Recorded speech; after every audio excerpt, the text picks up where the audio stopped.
everybody. Hello, and welcome to the Jams and Cocktails Live podcast. I am your host, Brad Brock, and tonight we'll be sharing our favorite stories and our favorite stories from the gig, which is the name of the show tonight.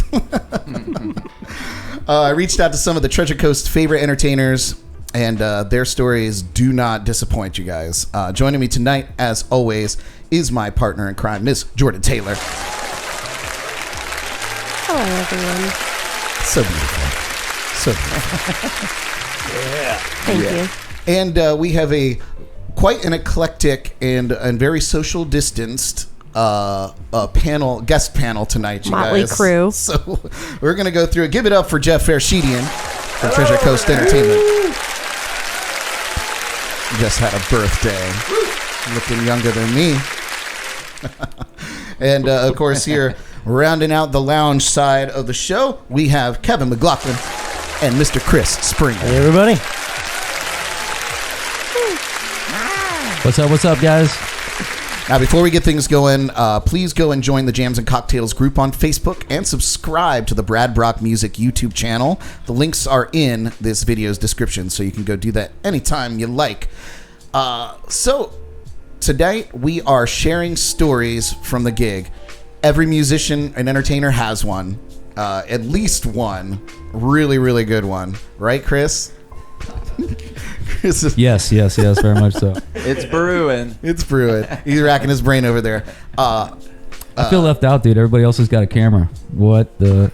Chris, but frick. You want to come share my camera? Scoot on in here. yeah, right? I'm like just kind of sliding in on Kev's over here. There you go. You know. Yeah, but you're center screen. I'm all way in the corner here, so that's cool. There you go. You guys, so I was very fortunate to get some really cool video stories in from some local entertainers and some written stories in. I was cracking up. Usually, I'm dead in my work trying to get ready for the podcast every Wednesday morning. I get up when Jordan leaves for work at 7 in the morning, and I sit out here and I get the podcast ready. So I had a great time reading all these stories that came in today and watching the videos. I was cracking up the whole time in here. I'm looking forward to it. Right? And so I actually got a couple really good ones from Kevin, but now that he's here in person, he gets to tell the stories in person, which is awesome. So Well, hopefully it'll be as good. well, if I see that it's going wonky, we'll have someone cut it. have Chris come tackle me. As always, you guys, we are watching the chats. Jordan is watching them as well, and we'll be answering any questions in there or pulling out any of your comments to let us know what you're talking about. So please feel free to join our conversation and ask any questions that you'd like to our 3 local Treasure Coast entertainers here. 4. Oh, Yeah, count yourself in there. we got to. Jordan is an entertainer as well. Jordan, Thank you. she's an entertainer here. Well, then 5. That makes 5. Socialite. Yep. I'm not tooting any horns over here, guys. It's entertaining just looking at you before you talk, man. So we're going to be fine. If I had a nickel for every time I've heard that. He'd have a nickel. Right. So clever over there. You're so clever. Well, you guys, let's just get into it. As entertainers, we are thrust into social situations all the time. And as characters that are always on stage, sometimes we have good days and sometimes we have bad days. And we often find ourselves in awkward positions, enjoying the moments when the stars are aligned and the crowd feels every note, and the occasional special moment that creates a lifetime memory. So tonight we share some of these memories with you. These are our stories from the gig. Well, let me get a good. Yeah, these are our stories from the gig. So I guess I could kick off and get everybody warmed up with a good, wholesome story. Yeah, let's hear a good one, Brad. Good one. All right. So this is actually a pretty recent story, and I have props too, which is kind of fun. Yeah. So a pretty recent story, probably in the last year or so.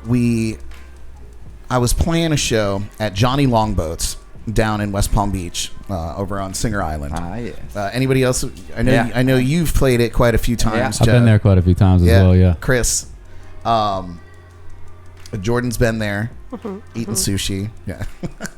So anyway, so I was playing the show, and probably about the middle of the second set, a guy comes up to me, and I wasn't really like paying attention because I was in the middle of a song, and he's just standing there, and he starts pointing at his hat, and I'm like, okay, dude, I don't know what you're getting at. So I finally like take a good look at the hat, and here is the hat that he was showing me. Nice. This hat says Brad Brock and the Renegades.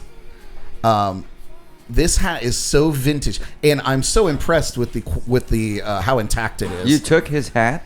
He gave it to me. You're kidding. Yeah, he was like, apparently this had been in his attic, like in a bag of, Very important things. Yeah, like Vintage Goodwill, collector items. Goodwill giveaways, right? So he was like, "Oh, my friend Paul was the bass player in this band with me, and he made all these hats. So like he had tons and tons by the time the band disbanded. We're no longer. So he just gave them away to friends or whatever. So this guy had this hat and never wore it because it's in mint condition. To give you a little idea of how old this hat is, here is a photograph of me when these hats first came out, and I'm wearing the same style hat. I couldn't believe I found a photograph wearing almost exactly the same hat. So check this out. Wow. And that's Mitch McLaren. And that's on Mitch stage with you. McLaren. Yep. Look, we were both young bucks back then. That was a long time This ago. was probably 2001, 2002, and I was probably a whopping 16, 17, 18 years old, somewhere in there. I don't know how old I am. Are you really wearing anymore. a bulletproof jacket in that picture? What is going on? No. So back then, I thought that too a little bit. What kind of places did you play where you need a bulletproof jacket? West Palm. It's a Renegades. so back Yeah. then, Renegade. I was a fan of like the multicolored Garth Brooks button-ups. They were hot. Yeah, they were hot. So I wore those all the time on stage. So this guy had a vintage Brad Brock hat from 20 years ago, and it's in great condition, and he gave it to me. So now it's a part of my collection. That was a very cool, memorable moment Oh, yeah. for me, and I'll never forget it. I think it was a lot harder back then to accomplish hats and T-shirts and stickers and stuff, because these days you can just order. Oh yeah, well back then, we didn't have Yeah, right. like It was- Vistaprint or Exactly. custom ink or any of that crap. It was much more. I keep the ones that I had not that long ago, but almost that long ago, and I still keep them all. But I remember how much planning and actual saving it took to get that done. It felt good. Yeah, it was helpful that Paul Kaysen was he runs a t-shirt and embroidery company. So when he played bass with us, that's handy. Yeah, super handy. So he played bass with us and made all our shirts. I don't know if I have a photo of it, but he made the best. At the time, it was like the tackiest shirt of all time. It was Brad Brock and the Renegades. It was like this desert scene with like this. It was so cheesy. But now looking back, I wish that I had boxes of them because they're so vintage looking and so like hokey pokey that I wish I had them to sell at my shows now. People probably eat them up.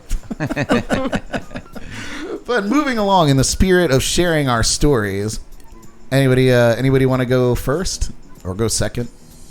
I'm kind of interested to hear the Kevin one that was. Yeah. We'll get the long one out of the way first. Yeah, knock that thing out. All right, I will try All right. I will try to keep it short because if it goes too long, it's not worth the end. All right, Kevin, give us a story. Well, wait a minute. Let me lead you in here. I have like lead-ins for everybody. Oh, cool. Wow. Lead me in. I'm gonna lead you in, but they're not in any particular order because I didn't, I didn't go that far. Well, I'm not that prepared. So Kevin McLoughlin is a household name here on the Treasure Coast. He's performed in a huge array of bands and has done tons of national work as a live sound engineer. So here's a story about his first time living on Island Time. Oh, Take it well away, said. All right, so this is the story of how I first started playing this certain kind of music. I got a call to do a gig in the Caribbean. And I didn't know the people that I was playing with. I didn't know any of the songs. Had never even heard of this band or the music that we were going to play. So I talked to the guy and I said, well, we're going to have a chance to rehearse all this stuff, right? And he was like, oh, yeah, don't worry. And so I get my airplane ticket, and I'm on my way to the airport, and before I left, I call the guy, and I'm like, I thought we were going to rehearse, and he wasn't even there. I found out he flew ahead, and so finally I get to a place called Lee Stocking Island, which is way down, like as far down as you can go in the Caribbean, this teensy little island, and we're at the opening ceremonies of this thing, and there was rumors that the band was going to play after the opening dinner. And I'm like, I wasn't worried about it because we hadn't rehearsed yet. Yeah. So I lean over to the guy, and he's like, don't worry about it. So the master of ceremonies gets up and says, look, the band is here. And I'm like, we're not going to play because there's no stuff. And then they pull the curtain back on the stage, and the whole stage was all set up, microphones, everything. So now I'm shaking in my shoes, and I said, I thought we were going to have a chance to rehearse. And he's like, don't worry about it. So same thing. We get up on stage. I'm tuning my guitar, and he goes to me. He goes, it's easy. There's just 2 beats. This one and this one. And he plays this little calypso thing. And okay, which one do I do on the first song? He's like, do the first one. And I'm like, okay, what key are we in? And he goes, second dot. That's an A, sir. So I'm like, whoa, shit. So we start playing, and it turns out it was kind of easy, pretty cool. So it turns out that that was the first time I ever heard reggae was when I was playing it on stage. Huh. And we played every night for like 5 days. And it was like by the time, the third night comes around, and I'm barefoot outside, because apparently it never rains in this place. And a whole crowd of people, most of them at least partially naked. Nice. And a super wild, appreciative crowd. And I'm trancing out on this awesome, slow Bob Marley reggae.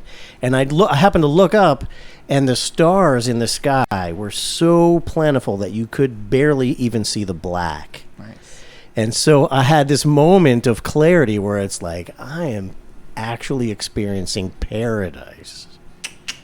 Mm-hmm. Good story. So some of you may know of the people that I played with. That was a band called the Coconut Heads, and the band leader was Greg Istock.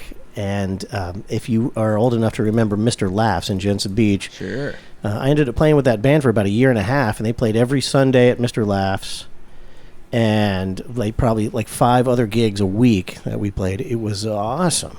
I had never seen the Coconut Heads because I was long gone from here for a really long time, but I'd heard about them. That bands like that, that name sticks. But dude, so that was the first time. It was the first time I ever heard reggae. I was actually playing it myself. But that moment of just being under the stars and realizing what was going on around me is a moment that'll stick with me forever. Oh yeah, absolutely. Very nice. It's like a complete moment of gratitude and just... Yeah, like I was one with all good things. I'm living this life right now, yeah. This is what I'm doing. Yeah. Wow. Was there weed involved? Just out of curiosity. No, I didn't smoke at all, actually. The rest of the band, we could barely tell which way was up, but... I can relate. Second dot, yeah. Yeah, second dot. Second dot. What Kiwi and second dot? Oh, no. Oh, man. Well, speaking of paradise, my good friend Terry Dobson, we worked together on Disney Cruise Line. He was actually the very first official guest that I had on Jams and Cocktails in the Wednesday format. And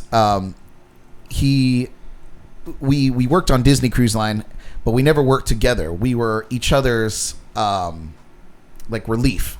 So I met Terry while he was completely hammered going through what they call the I-95, which is the main thoroughfare in the underground of the ship, right? And vice versa. So he would see me leaving the ship just completely annihilated from the night before. And this went on for months because we would do 2 weeks on, 2 weeks off, 2 weeks on, 2 weeks off. Totally crazy. But we ended up becoming really good friends because he lives in Vero. So we became great friends. And so anyhow, he's got great cruise ship stories and stories of paradise. But with paradise... comes some mishaps when you overindulge and enjoy yourself a little too much or don't allot yourself enough time.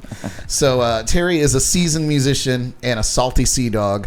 Here is a story about something we all dreaded as cruise ship staff. So take it away, Terry. Funny story about cruise ships. Oh my God, I have a lot of them. The craziest story I have in all the hundreds of ports that we visited. Do you remember St. Lucia? I was there one day with a friend, and have a friend that lives down there, and he took us around the island. Had a great day visiting everything. And remember the port in St. Lucia? Ships there, and the big bay, and then you have the city. Well, we're driving around the island about 3:30, coming around the backside of the mountain, and all of a sudden the traffic stopped. And I looked to the left, you could throw a rock to the cruise ship. However, it's still about 2 miles around the bay to get to the cruise ship. And I'm watching my watch, and I'm shaking my head. I don't think we're going to make it.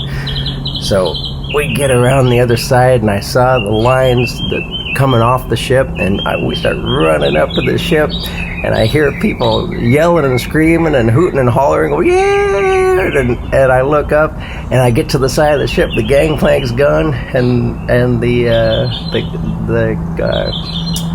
whatever his name, not the captain. Anyway, he said, sorry, can't do anything. The boat just slowly took off and left. And you want to talk about a horrible feeling? Here. So anyway, remember in the getting the assembly room and everything, the captain's saying, you know, if you're not on time and you get a beautiful picture of the ship sailing away. I got that picture.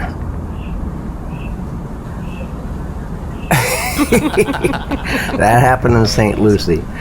And so what we had to do is get on the stayed there that night, got on the plane the next day, flew to the next island, joined the ship, and basically went back on, and my boss said, what the hell happened?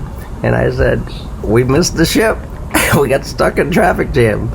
And I thought they were going to have my bags packed on the dock, but no.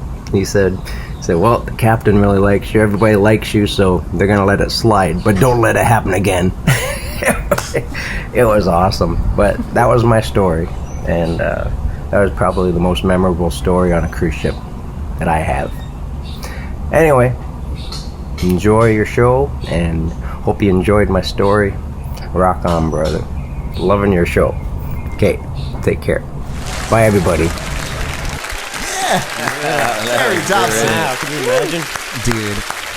Stuck in St. Lucia. Yeah. Man. Bro, by the hair, so many times have I almost had that story in my pocket. I never missed the ship, but there were many times where I don't remember getting back on the ship, or was so close that they were pulling the gangway up. Like I was the last person on the ship more than once. That has never not been a fear every time I've went away from the ship. And I've never been an employee, but I've been with my brother who's an employee. And every time I'm out, that is my biggest anxiety is we better make, because of all the crap that got in the way just to get where we were going, I was trying to imagine all the horrible things that could happen on the way back. And a traffic jam stuck them up. You know, one time I remember I was in Curacao, which is a little island down there, the Dutch Antilles. And there is a massive bridge that is like a big arm, right? So it comes out from the pier and it crosses the little inlet there, and it's a pedestrian bridge. So you walk over it and you get to the other side of the pier. Well, it only operates every like 25 minutes. So if you miss that, if you were in that window, you cannot get to the other side. So we were like running late, and we knew we were running late, and we were just running to get to this place, to the bridge. And when we got there, it was just about to start opening, and we bolted across it full bore, and we made it back to the ship. But like things like that, Russia on the other hand, when we were in Russia, they opened the drawbridge to the port at a certain time of night, and you can't get back over there until the morning. Ugh. Thankfully, we were in an overnight, so we just found an all-night place and partied until the sun came up, and they lowered the bridge, and then we got a cab and went back to the ship, which was a nightmare because we got back to the ship and went straight back into work, right to the gig. Dude, I would never have any hope in a situation like that, man. I'm last minute everything. Dude, I would definitely be living Terry's story probably all the time. You get complacent, and you're like, oh, I know I can get back there in 15 minutes. I but got this. No. yeah, you just don't take into consideration. But your brother knows. Your brother knows for He's got sure. some great stories. Oh, that's too funny. Thank you so much for sending that in, Terry. That was a great story. It strikes near and dear to my heart. I almost missed a ship one time hanging out with Joey Fatone, but we'll save that for another story. Another time. Before we get to Mr. Chris Springer's story. Oh, sweet. Yeah. What do you think, Jordan? Maybe we should get to the shot of the week? Yeah. Oh, it's time. Shots. Does that mean we're doing a shot? Shot. Everybody. Oh, is it too early? yeah. Oh. You didn't let me finish. I was feeling it. I thought that was the moment. Do it again. It sounded great. We need a maraca. So this week, you guys, our shot of the week is a green tea. We're going to put up the ingredients here on the screen. So if you're at home and you have an open bar or a full stocked bar like me, you can make it with us. Jordan, our lovely bartender, Very nice. is going to go over there. Yeah. And she's going to make that for you. So a green tea shot. Let's see. 1, 2, 3, 4, 5 of us. Right? Am I counting right? I think you're counting correct. Counting Yes. correctly? Perfect. So, what you're going to do, Jordan, is you're just going to do... you'll do a 4 count of Jameson, pour a 4 count of peach schnapps, a 4 count of sour mix, and you're going to shake that nice. What's a 4 count? You just count the 4? Are you not counting? I was counting. Oh, good. You guys almost had me So over here to be bartender. you just turn been... that all the way upside down, and you just count to 4 there. It's in the middle. You can tell that's a musician's drink. Right. Yeah. That was. What are you? How fast are you counting? I'm gonna let you best. I'm gonna let you live your best life. And a sour mix of the same. And you're gonna shake all that up. You pour them in the glasses, and then you're gonna just do a little top off of Sprite. Yeah. I feel like we might need more Jameson. Yeah. Definitely more Jameson. yes. Yeah. Not gonna complain with that. We're gonna put that shot of the week back up there. Never once have I ever heard too much whiskey. Right. Yeah, no one's ever said that in my family. The next morning, Less maybe. whiskey, please. The next morning, Maybe the next morning. I'll never drink that much again Ooh, until the following It's always a time. lie. Ooh, I should I'm have a told you. sinner. I should have told you to use the other shaker. It's a little better. Yeah, it's better. I know. It always makes a mess. So I mean, I guess Jameson is the brand name that you can use, but any Irish whiskey works for this. The official particular- sponsor. Yes. of But it's St. good to Patrick's be Day. Irish. Yeah, it's good to be Irish. It's good to be Irish whiskey. That was pretty good over there, Chris. So do you? Is Springer Irish? Is that where that comes from? I don't think so, man. I think it's German, but Is I'm it? not sure. I know more about my mom's side of the family than I do my dad's side for sure. There we go. Yeah. Yeah, next week But then the everybody government's gets an gonna have ancestry my- test. Is that right? Well, Dude, mine's I'm not coming hard to back. figure out. Yeah, no, McLoughlin. McLoughlin. I've been told that I would do well in Ireland with a name That's like Kevin Spanish, McLoughlin. right, Kevin? That's Yeah, it's Spanish. Nice. Yeah, Irish Spanish. It kind of sounds like it could be Scottish, maybe. It does No? sound like Scottish, and there are some Scottish McLaughlins, but my brand of McLaughlin is Irish. Irish. That was Irish. my second guess. All right. That's good. Well, you guys, thank you for coming in. It's so nice to have actual company in the studio, in the very large socially distanced studio. Yeah. So There's plenty of room in here, actually. Thank God for these really, yeah, earphones. It's roomy. not too bad. Hey, Smells good. cheers to all of you! Happy birthday, Jeff, and Thank you, and guys. cheers to getting back to work Cheers here, to your health. and to yours. And to paradise. Even if it's bad line, tell me it's good. That was actually awesome. Yep. It reminds me very much of a nice, delicious Arizona that's- tea. Can we have That's not another? terrible. No, Yeah, I'm just- right. That's so good, it's almost scary. Yeah, Yeah. that's a dangerous We're one. definitely gonna have to do that again. Need a bigger jigger. Okay, I'm gonna use the bigger one next time. Oh, what? The bigger thingy. Write that down. That's a song lyric. Yeah, that's a song lyric. We should have had a bigger jigger. Jigger, jigger, Oh yeah, jam. we need the list. I know. Do you still have the list from last time? Oh, I'm sure it's around here somewhere. Trying to goad you back into writing some music. You're getting I'm a old big- and lazy. I'm a big slacker. It's the truth. What's It's the truth. list? The list is, you're a songwriter. I keep a Ish. list. I keep a list. Whenever somebody says something really cool, I write it down so that then it gives me a library of really cool things That's a great idea, man. that I can use to write a song with. It's good. And I have one near the bed because I'm one of those weirdos that has a thought in the middle of the night. And I used to wake up and think, I should write that down real quick. But then I just started keeping this it's just a little flip top pad, but write it down in the middle of the night. You might not even remember that you did it 6 out of 10 times, but it's a matter of one day when you're looking for some inspiration, you flip through the book and then all of a sudden it makes sense. And you're like, I do remember that thought. Right? Find it And like then a month down the line or something. Yeah. The 2 years down the line. Yeah, well, the Yeah. thing It's that just got some me into weird that, thing you wrote down. I can't remember the artist. I think it was Peter Gabriel. He was in an interview, and he did exactly that. He woke up in the middle of the night and sang into his little dictaphone. Awesome. And What did you call that? There's a joke in there. A what to phone? his dictation machine. That's not any better. Oh, But it's not. and he what I- said like that's what like his biggest selling song turned into. He's like, if I hadn't recorded that idea, I would have probably lost $5 million. The Sledgehammer? I don't remember which song it was, but That's a good one. yeah. That is the good one. So I started, I forget everything. I've got the mind of a steel sieve. So I write it all down, and I actually have a song that is nothing but a collection of those entries.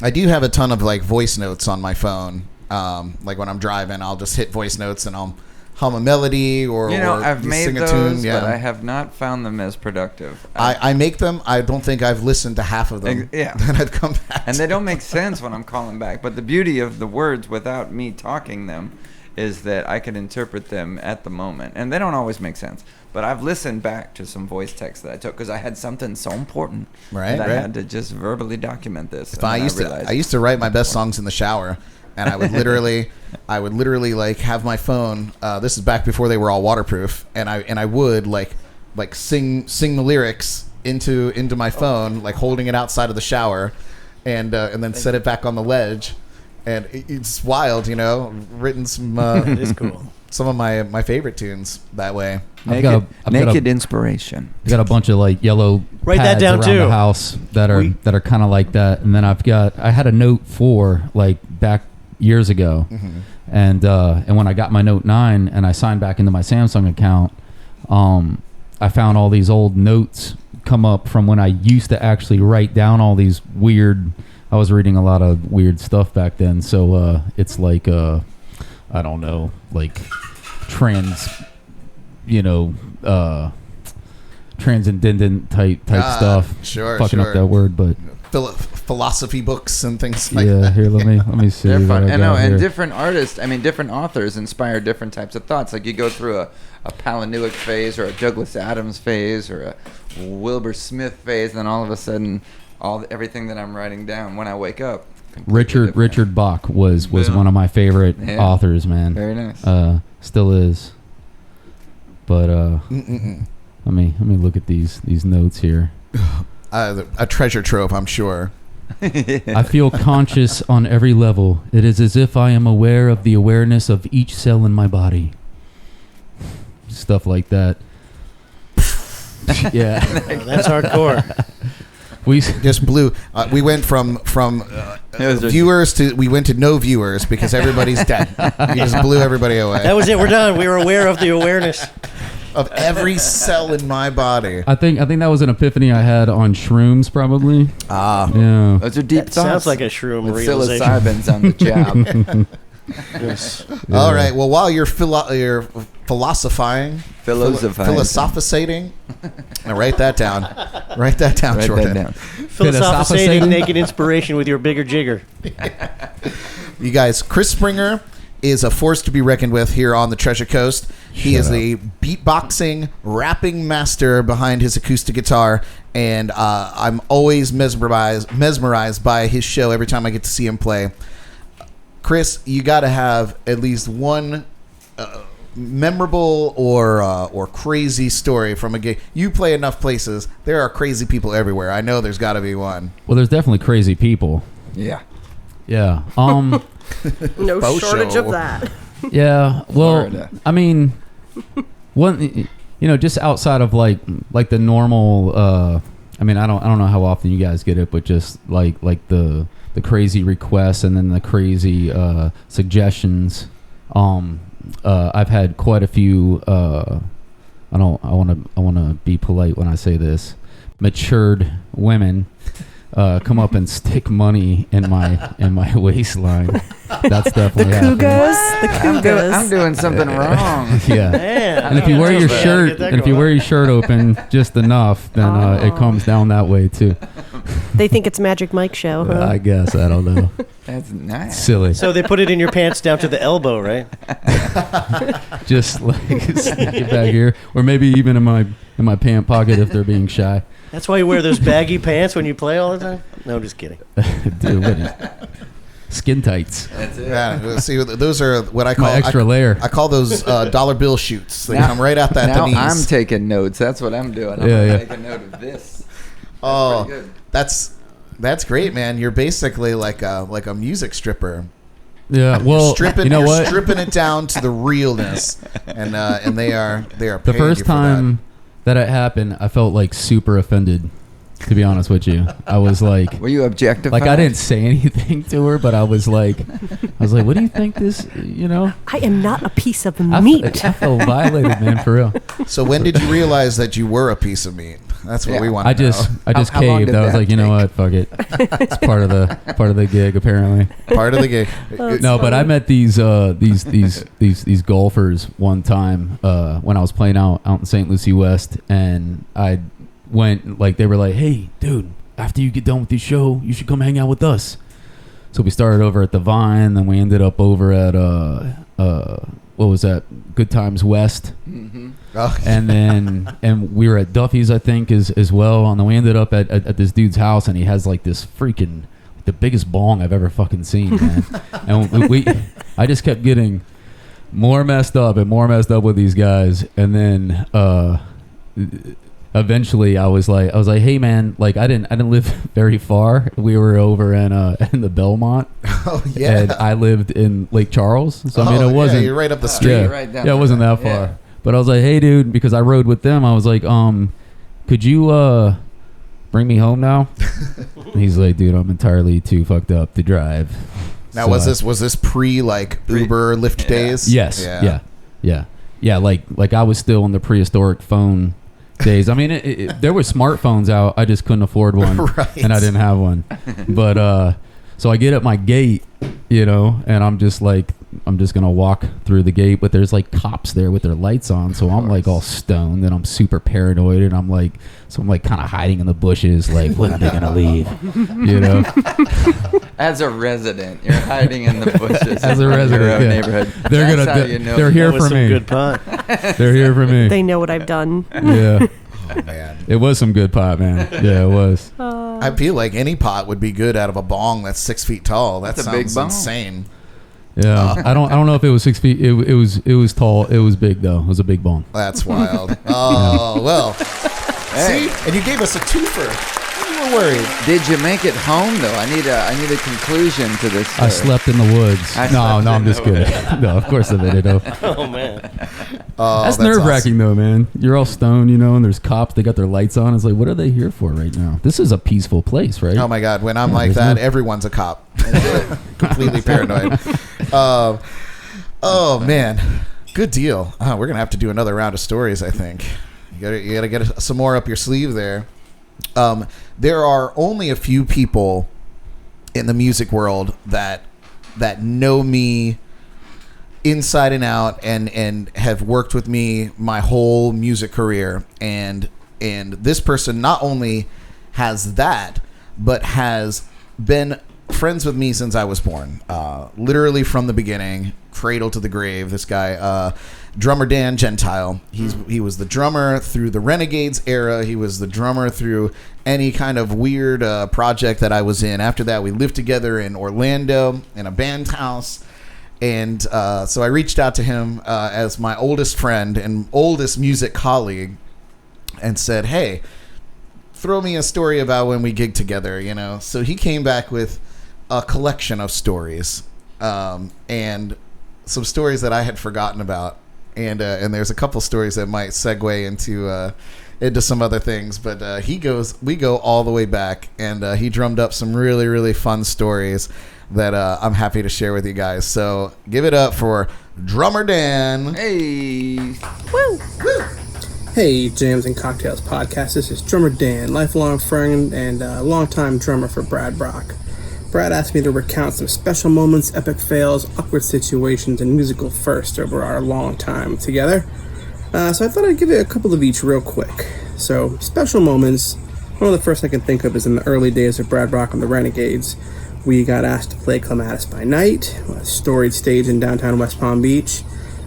We played. We were one of the first country bands to play there, and there was probably close to 3,000 people or so, and they sold out of beer. Really special moment. Just, you know, it's a huge gig for such a young band. The next special moment was not so much a gig, but a recording session. Brad and I were living together at the time, and I got home from work one afternoon to find our living room converted into a makeshift studio with my drum kit set up and mic'd, and a note saying, put the headphones on and sit down. And so I did, and a very ominous Brad Brock voice came on the line, said, good afternoon, Drummer Dan. I've written some songs today, and we're going to record them. Here comes the click. And off we went and recorded what became some of the live drums on, I think, the Welcome to Hollywood album. The last special moment is on the day after my wedding. We had a big brunch here at our house, and Brad was there, of course, along with family and friends. And Brad, my brother, my father, mother, various family members all got together and started making music, which is very common in my family. And after not playing together as a unit for, you know, at least 6 or 7 years, maybe close to 10, we finally, it was like we never stopped. It was a fantastic feeling. When it comes to epic fails, the first one that comes to mind that I can probably talk about is when I had asked Brad to come be a sub on a gig with me. He was going to sub on keys and vocals. It's at a place called Brewski's. They were kind enough to always let the band drink for free, which proves out to be disastrous from time to time. So Brad got to the gig a little early. I showed up to set up, and Brad had his feet up on the bar. Needless to say, he'd been there for a while, and the night was not as smooth as it could have been, but it was a great fun either way. Awkward situations. There's two here that I can think of. One is the infamous Johnny B. Good story, where we're playing a place called The Bar, again with Brad Brock and the Renegades. And this older woman put some money in the tip jar, requested Johnny B. Good. We played it. Play a few more songs. She comes back and requests it again. We play it again. This happens a third time. This is all in like the first or second set. So finally she comes up a fourth or fifth time, and we, just kind of ignore her and keep playing our set. The rest of the patrons in the bar are none too happy to hear, the Johnny B. Good hour. And she screams at us, if you don't know it, get off the stage, which was an interesting turn of events. The second awkward moment was we were being, talking with a fan after a show, and she told us that we rocked ass and we should be on CNN. I think she meant CMT, but who knows.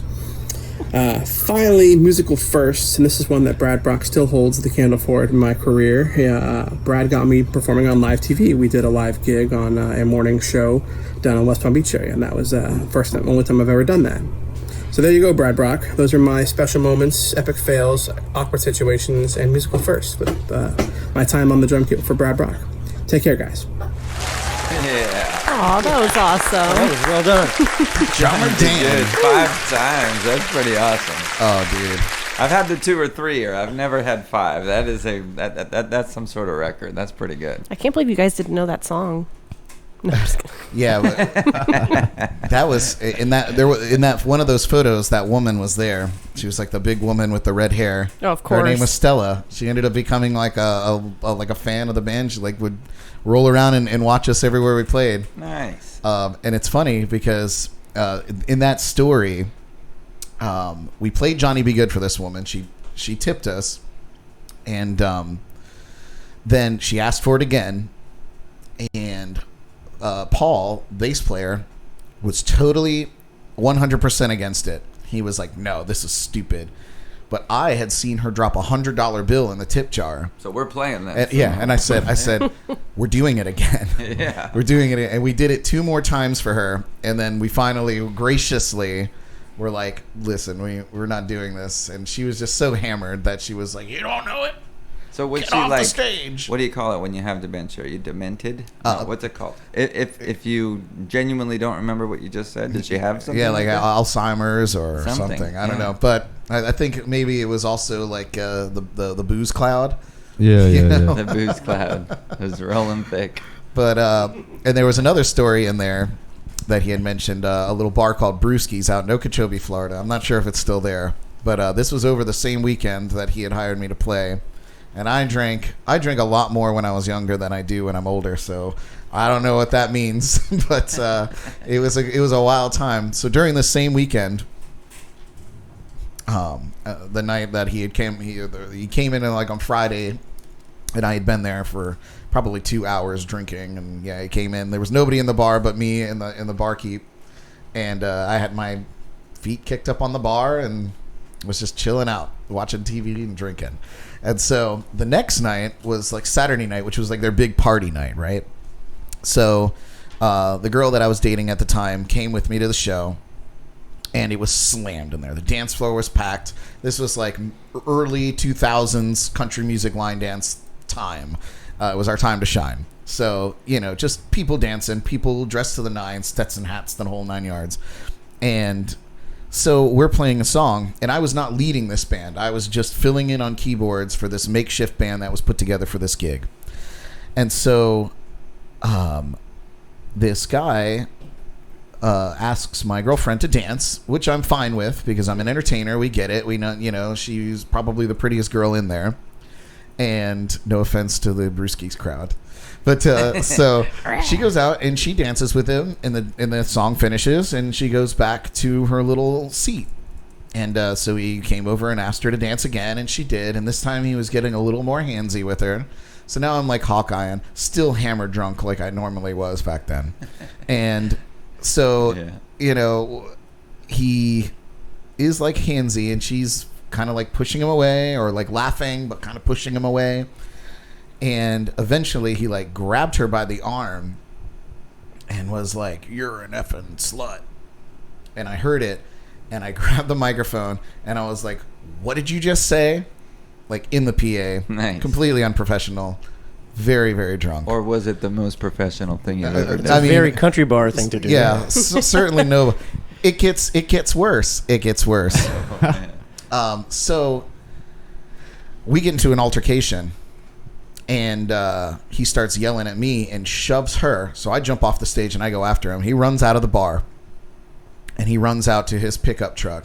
Uh-oh. Cliche, right? Is this place called Roadhouse? What do you call it? Yeah. Brewskis. Even worse. It's a In country Okeechobee. music video, folks. So I run out there. He can't get. He backed his truck out, and he can't get it in gear to move it forward. So I'm pounding on the window. I was like, "I'm gonna beat your ass." And so he finally gets it in gear and takes off. And there's a huge crowd outside. Everybody came outside. The music stopped, this, obviously. right? Wow. And so I turn around and I was like, "The party's not out here. The party's in there. Let's go back and dance." And it was like nothing ever happened. So the night finishes, or our set finishes. We pack out. We still had one more night there. So I packed up what little things I needed, and we went and got back in the car, and we took off. So I come back for the next night, and the bartender was like, "Buddy, I'm sure glad that you left when you did, because that guy came back, and he kicked open the door, and he had a crossbow, and he said he was going to kill you." Oh my god, dude. So I lovingly call this the crossbow story. And I was like, I tell you what, A crossbow? a crossbow. Where the hell did he get that? It's Okeechobee. He must have been a Frasier fan because that happened on God. Frasier. So one time. I was like, if you're going to come at me with a crossbow, you better not miss. Right. Because It's gotta be good. unless that's like one of those like auto You crossbows. gotta take time to reload that thing, buddy. Yeah. You better not miss. because I'm gonna beat your ass with it. But yeah, so over that same weekend of the epic fail that Dan was talking about was the crossbow story, and so he didn't show up on your next evening. no, he did not. He did You not. were looking for him though. I don't was. tell- I yeah, was. oh, I was man. fully Let him bring prepared. that crossbow You brought back up in your here, your, yeah. your bulletproof Garth Brooks shirt. You Yes, brought the that. bulletproof Garth Brooks shirt. How you like me now? Oh man, Wow. yeah, that was a good one. That was good fun. Man, Um, I've never had any crossbow attackers. No That's a good weapons one. brought to. I've had some weapons. I've never had a crossbow. That was pretty good. yeah, that's why it stands out in my like story arsenal. No pun intended. That's a new one. Yeah. That's the first crossbow story I've ever heard. Really? Like gig related, anyway. Yeah. Yep. I told you. Stories from the gig. Yeah. I got a few. Yeah, never a dull moment. What were you over there shaking on over there, kid? Oh, I just got them ready. Oh, well, let's do it again. Oh, Let's okay. do it again. Let's see. I do have a couple of stories that were written in. So I put together some graphics, and I'll just go ahead and read those to you. But I'll get some jams up. The first is my buddy Tony Solomon. He's played. I have a little lead in for him as well. How about that? I have notes. So Tony Solomon has played music around the world, and he's rubbed elbows and shared stages with music's elite. So here's a fun story about reuniting with the legendary Sly Stone. So I'm going to read this in the point of view of Tony, because I think it's only fair. He said, playing the blue note, and I even looked up how to say this before. Forgive me, Oyama,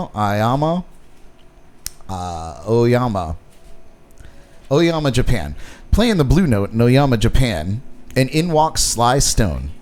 And I remind him that I was allowed to play with him when I was a kid at the Foxfire in a little old Stuart, Florida. As he laughs and says that his drummer wanted to get me high, but I was only 13. I laughed and told him that I had taken care of that later on. But he is clean today. So, Tony, hanging out with Sly Stone. Right on, Tony. I remember the Foxfire, Andy. You remember the Foxfire? Yeah. That's going back a minute. Yes, a minute and a half at least. Where was the Foxfire at? What is that? Now it's the Prawn Broker. Oh, that out in, I heard they is that just Sewell's closed Point down. or I something? heard that that's no longer there. Oh, really? Yeah. I Yeah. just read After that. 35 years, they Yeah. decided to wrap it up. But they own another place. But it wasn't virus related, right? It was just a choice or something. I'm sure that was definitely a catalyst to Yeah. call it quits. They own another joint around town. Black Marlin, I think, maybe. Is that Something what it like is? that. I Are don't they know. owners of the Marlin? I didn't. I don't know. I did read that they own another restaurant as well. I don't know if it's the Black Marlin. I I feel should like it's something a segue little everything weird. I say with I don't know what the hell I'm talking about, so don't put any weight into Cheers, that. you guys. Round two. Hey. Cheers. Here's to the Cheers, cocktails. guys. Thanks, B-Rad.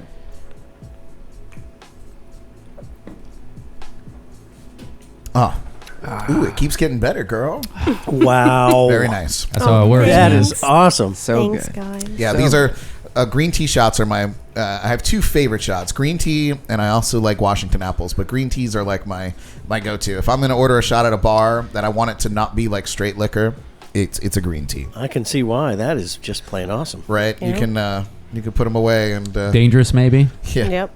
I gotta Definitely. give a little shout out though to that when I was telling you about the birthday cake shot. Now Darren from the Sneaky Tiki, and Darren and Jen and Christina and I and a bunch of friends, Brett and Christy and Ben and Mark even showed up for a little while, and all of our friends went out on that Tiki Taxi thing the other night. Oh, yeah. We wound up at the Sneaky Tiki, of course, because I love it there, and that's where we wound up on the end of the birthday night, and then they served us these birthday cake shots. I don't know what's in that. As a guy that was a bartender for a long time, I just don't remember what it was. I remember making them, but I don't remember tasting so much like a slice of birthday cake. Isn't that It wild? was so good. Yeah, we And might it- have to look that up. That might have to go on the shot of the week Yeah. list. Yeah, eventually. I mean, it's one of those neat things that just tastes like this. Tastes like Arizona tea, you know. Yep. Yeah. It's just phenomenal. Yeah, it does. Yeah. Very good. Right. That's a good way to put it. It does taste like Arizona Yeah, tea. it's got the tingle. It's got the little lemon in there. It's very nice. Yes. Yes. Oh man, well Jeff, that Yeah. brings us to a story from you. Jeff Farashidyan is the owner of Treasure Coast Entertainment. He books for many really cool venues around town. And of course, with everything that went on, we all got a little stifled, but we're getting back into the swing of things. He's also an entertainer around town and plays a lot of these really cool venues, and quite an eclectic show, by the way. If you're looking for something a little different than what you hear everybody else kind of getting down on, Jeff is a great artist to go see. But with that being said, Jeff, in all of your time performing, not just your solo show, but with the bands that you've performed with, I'm absolutely sure that you have more than a couple crazy stories up your sleeve there. You share one with us? Yeah, sure. No, thank you for having us. I love to hear some good road stories. Tonight's been awesome. I'm happy to see. And I know there's a few more videos coming up, but that was awesome with the cruise ship, because that was always one of my biggest fears. Right. That's like hearing somebody that actually fell off a cliff, because that's been one of my reoccurring nightmares. It was just a neat thing. I mean, not lately, but you know what I mean? It was a very popular dream. So to miss the cruise ship, what a cool thing to hear somebody actually did it. And they turned out to be fine. and it was okay. Yeah, it didn't work. It didn't kill them. So... But I was going to talk about, because one of my favorite people since I was, long before I even played guitar, at least a couple of years before I even played guitar, I was listening through a friend of mine, Miranda, who now lives in Michigan, but she introduced me to this artist when I think I was 13 years old, called G-Love. And you know how he's been coming into town and having part of his tour end up here in Martin County somewhere. Mm-hmm. And I was lucky enough to get a little time with him before the first time I was going to play with him. I was 38, I think, or 37 when I first got to hang out with him, and had been listening to him since I was like I said, like just an early teenager. And so it was neat. And the story that I got to briefly share with him, like I always told myself that I would, because you know how you intend to say something but it never comes out right when you've been thinking about it for 25 years. So I finally get to hang out with this guy, and I just love his music. And so I told him about this story, about how my life has had some ups and downs, and I've been in lots of trouble, and I've been in places where you had to really kind of be careful, and a lot of people were getting kind of airlifted out of there on a weekly basis, and it was a situation. So the thing that got me through these many years of some dangerous situations was always the music. And the one song that always kept me lucrative between all the different gangs of people that were kind of hurting each other in this situation was this one song called This Ain't Livin'.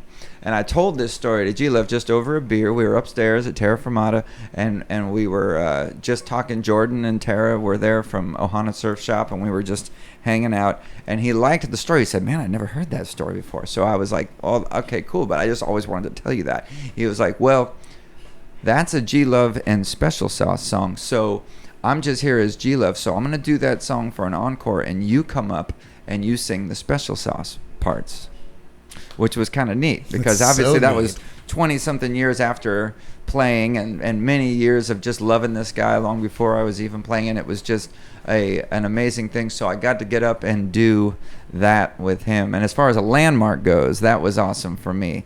Not only after that long of being a fan, but after coming back from, something, I consider myself lucky, and that was an awesome thing to come back Absolutely. from. Yeah, it was awesome. And now I'm trying to do as much as I can, and that was just one of the great things that the universe lined up for me. So I'm just very grateful for it, and that was a cool story to hang out with the G.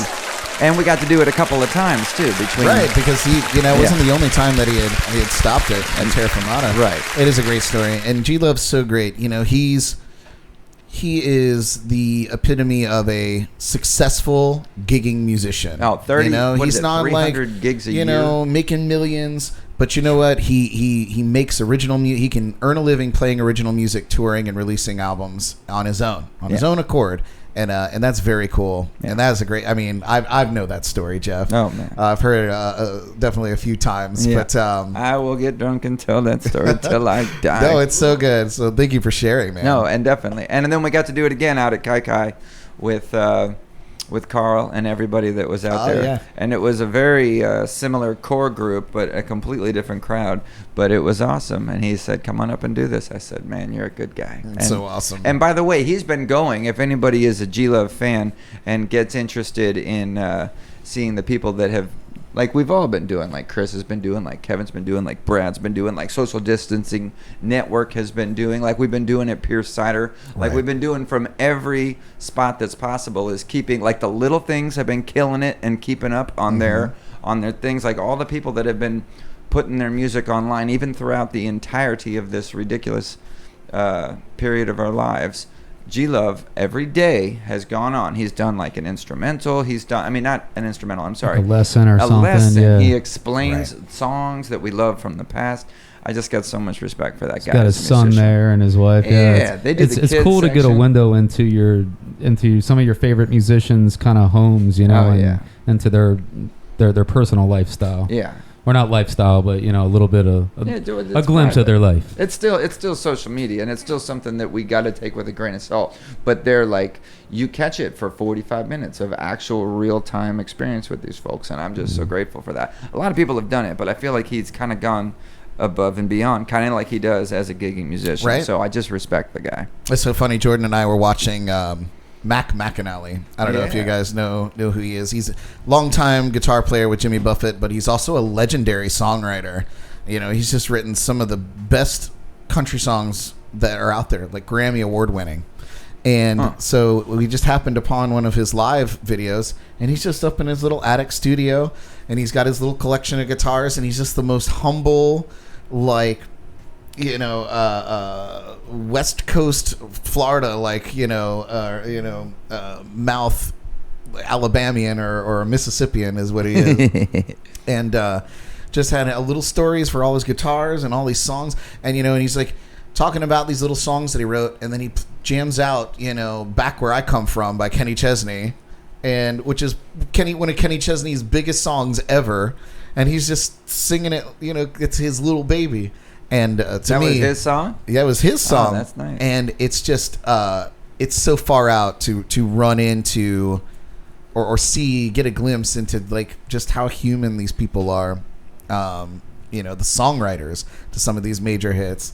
When I was working on cruise ships, I was on a cruise where a guy named Steve Earle. Anybody heard of Steve Earle? Absolutely. Yeah. Steve Earle wrote a song called Copperhead Road, which is probably the biggest, one of the biggest line dance songs of all time. And he's written many other great songs too. So Copperhead Road, as a country line dance band, the Renegades, we played the song 3 nights a week, every week, in every venue that we played. And so I had an opportunity. I was playing in my venue, my lounge on the cruise ship, and right after that, they were closing the lounge down for a private event with Steve Earle. Nice. So Steve was in my lounge watching my set. And, Awkward, right?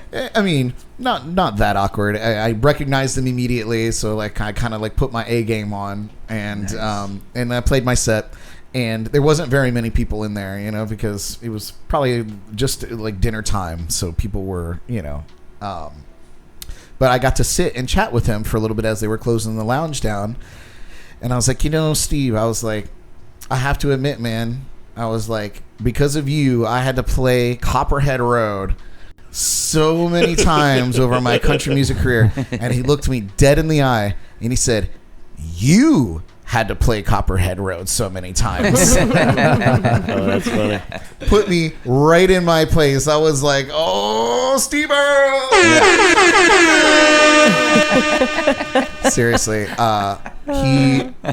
that blew my mind. I was like, wow. He sent me right back to preschool. That's nice.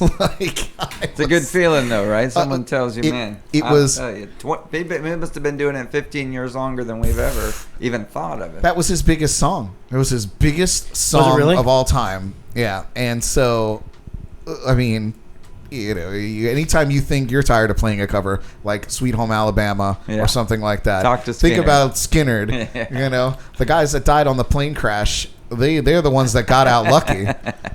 Yeah, I think it was Joe Rest in Walsh that peace. said, if I knew I was going to have to play this song for the rest of my life, I would have written a different one.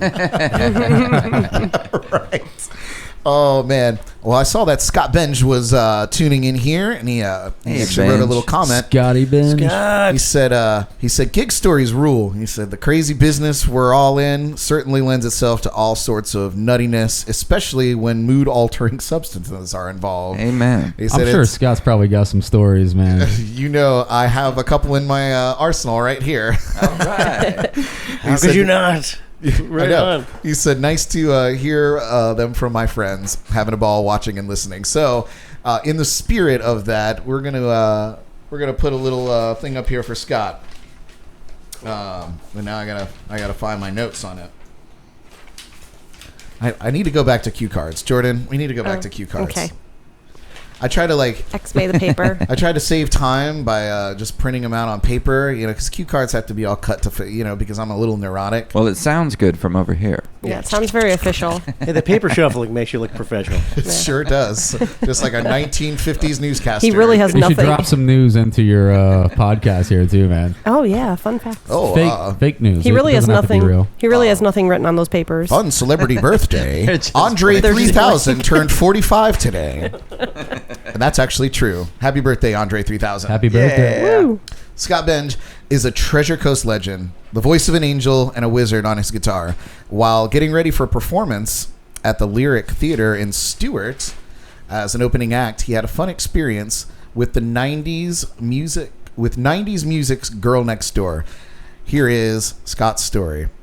It's not a video. I wish it was. But Oh, me Scott too. I Scott was is gonna say. recovering from having some throat problems. Some vocal surgery. So he did send me this story written down, which I'm going to read to you guys. But I'm going to put on my glasses so I can read it better. Your cheaters. Get your There we cheaters go. on. Gotta get my cheater readers.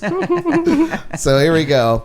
He said, I was doing some opening slots at the Lyric Theater That picture. in Stewart for some well-known national artists, and a couple of times really stand out as awesome memories. He said the first would be on the night before my 40th birthday.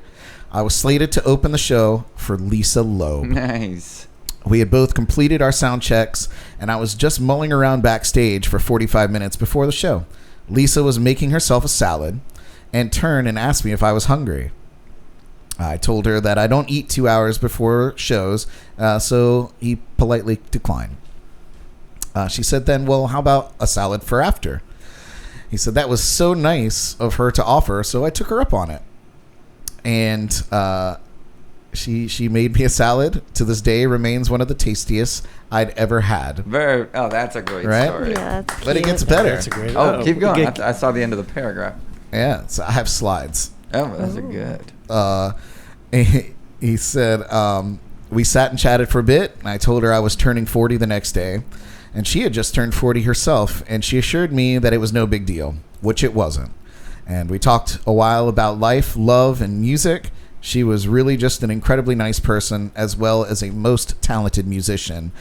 I've had a little crush on her ever since. Understandable.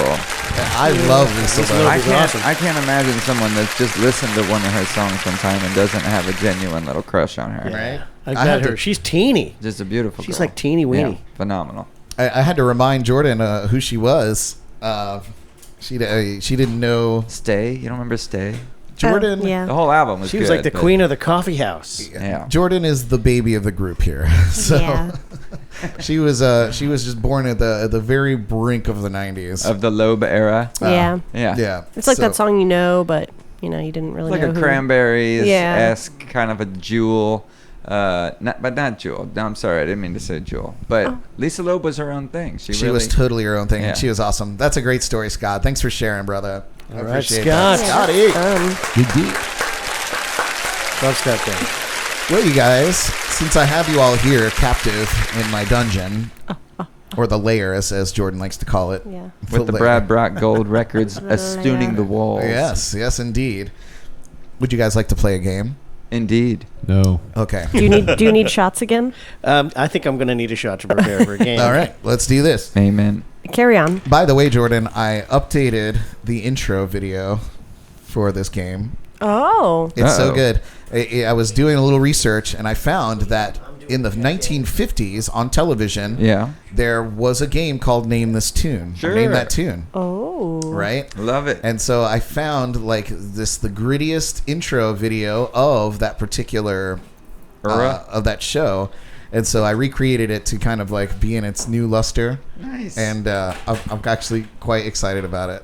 Like, I can't wait to share it with you guys. Let's see it. But I think it is time for cocktails. Okay. I don't want to miss the intro video, so we'll do the shots and then the video. Yeah. Okay. I'll do some announcements, or maybe we'll do another video. Mavi.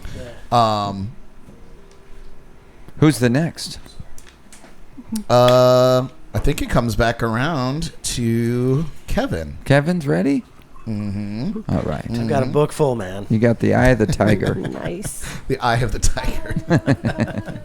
Oh wait, there is an Eye of the Tiger story, but it's not really a gig story. So I know. I was trying to relate to one the next day. Now, can any of these shows, because we talked briefly before the show about possibly having a drunkest night ever event that might be worth talking about towards the end of the show. Drunkest person you've ever seen at a show. I thought that would necessarily necessitate an entire show, but maybe towards the end of the night, because I've got a good one. Okay. All right.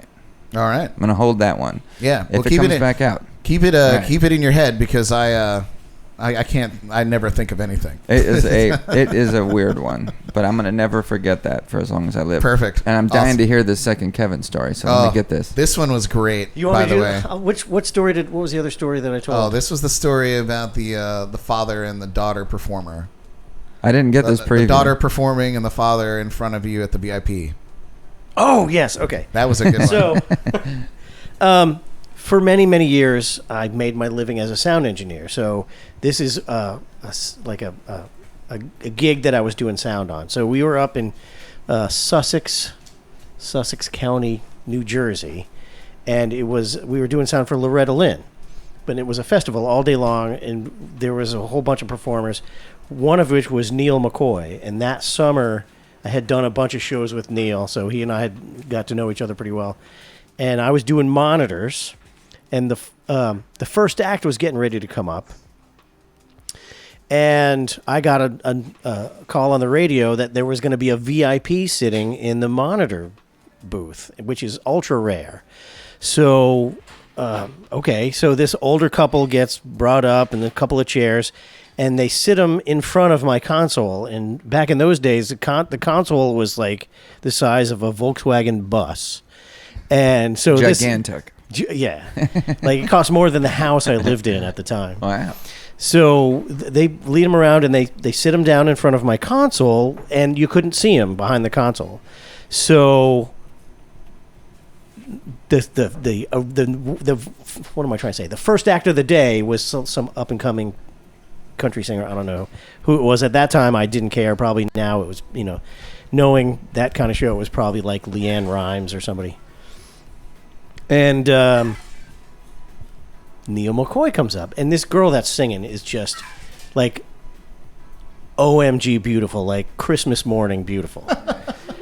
And That paints a picture. yeah, That's nice. so Neil McCoy's going like, who is that? It's like, wow. So he's got a really good sense of humor. So Neil is like, if she was wearing like a pair of jeans and a corduroy blazer, because this was like the early 90s, so that was the trend. Blazers are sexy in the 90s.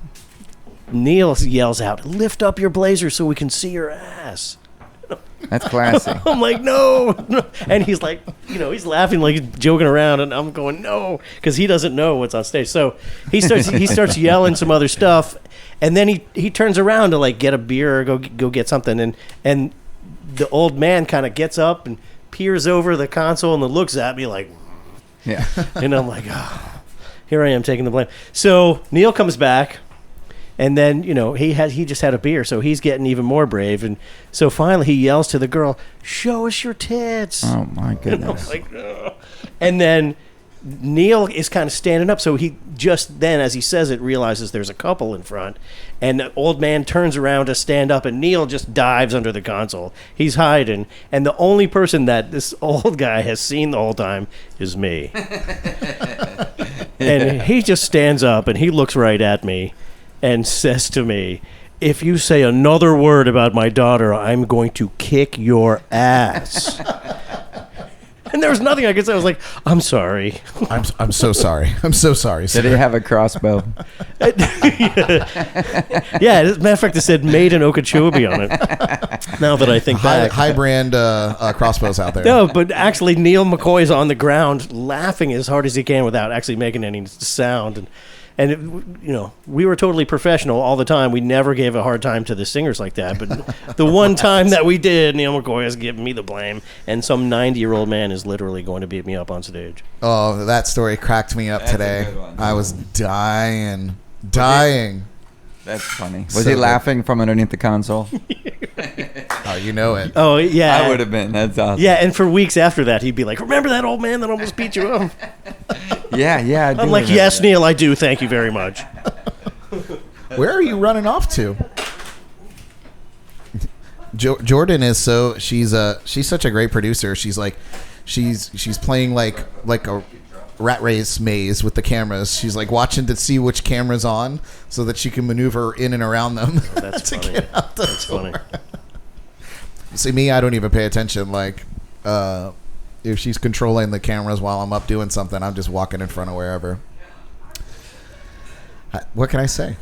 Where is she going anyway? She washing dishes? Are you washing dishes? They're in the kitchen. I think she's making some extra special Yeah, I think green she tea is. shots. Yeah. Ah, she's making the goods. She's getting the bigger jigger.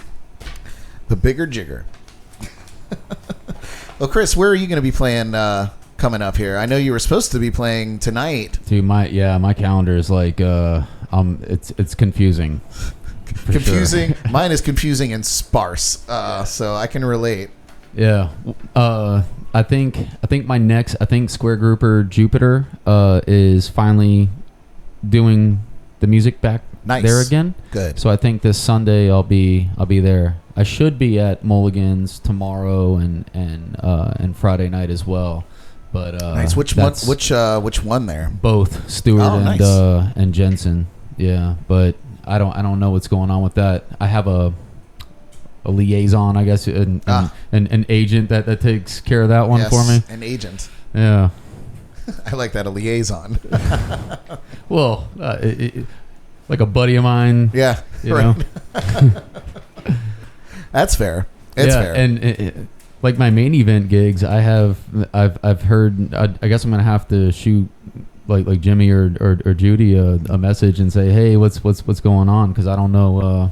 I haven't got anything from them. Yeah, I have dates on my calendar. No, but for they're them. down in a slower moving county Yeah. or two. I mean, in their general region. I mean, Yeah. that's the only thing I think holding them up. Is So the thing, like, right. So the confusion for me is like what's okay to fill in and like as a substitute right now and not double book yourself. and Yeah. what's not. You know what I mean? So, but I'm just doing it Yeah. anyway, and then I'll miss shoot them a message. Who's that? No, Jimmy. And Yeah, Judy, main event? and, Yeah, man. I mean, they're killing it, and I always do my best to be as involved as possible. But I think that those counties that they mainly represent are gonna have a slower reintroduction to the live music scene, unfortunately. Yeah, it's definitely tough. Well, Yeah.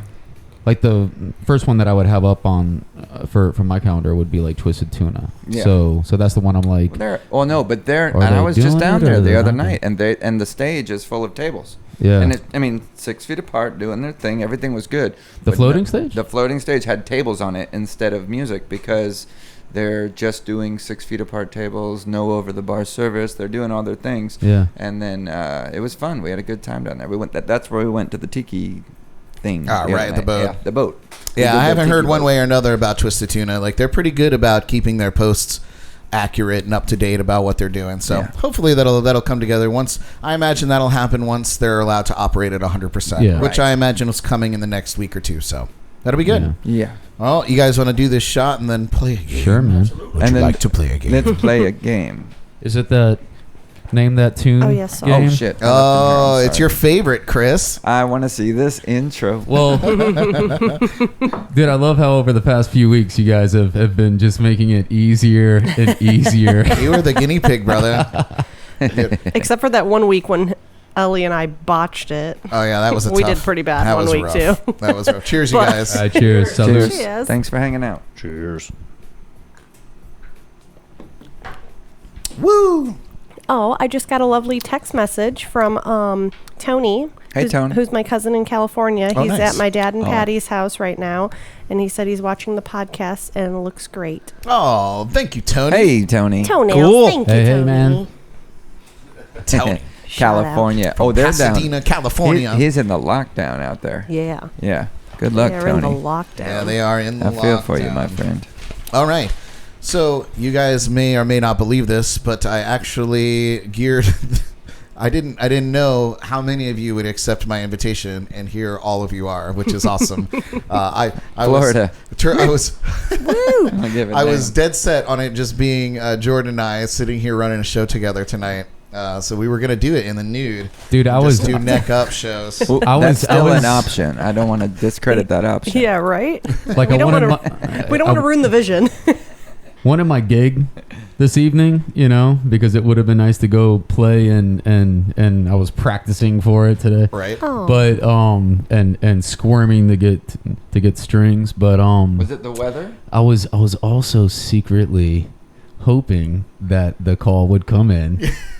that it would rain so I could come here. Yeah. I just wanted to come shoot the shit, man. Chris Springer.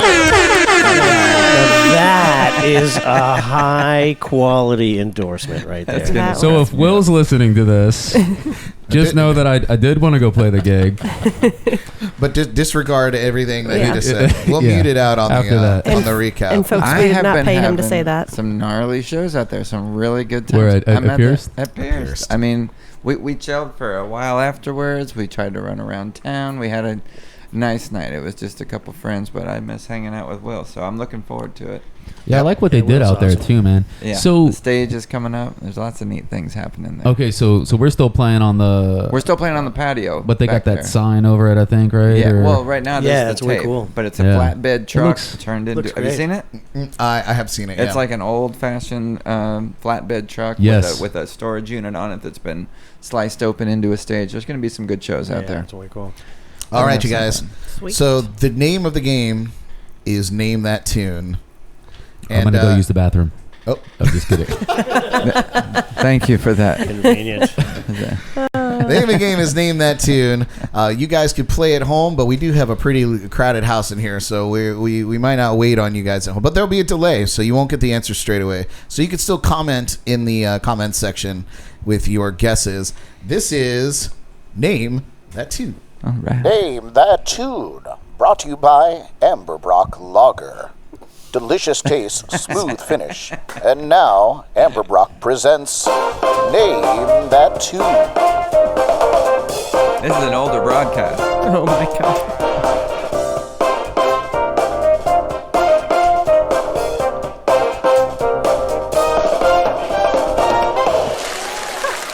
That was good. By Very golly, nice. Bradley, you've outdone yourself. Oh, so fun. That's so great. fun. All right, you guys. Today's category is boy bands. Oh, my Boy bands. expertise. I'm going to lose. Yeah. I got this one, guys. These are. I'll take this one. I'm not gonna lie. These I are. think Jordan's going to win. Yeah. NSYNC. What is NSYNC? What is Backstreet Boys? What is 98 Degrees? What is O-Town? Who is? Jordan won the game. Ding, ding, ding. Thank you for playing. Jordan, Jordan next just won the time. game without even hearing any of the clues. So, Were there any other boy bands? Oh, Boys to Men. What about Menudo? What about Metallica? That's the OG What boy about the band, Monkeys?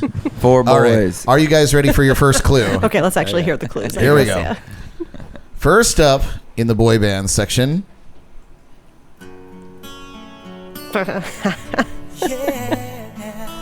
I couldn't tell you. Go ahead, Jordan. Well, it's Backstreet Boys. Slayer. But Is it what's- Backstreet? You are, or what, I don't know what the name of the You song is are though.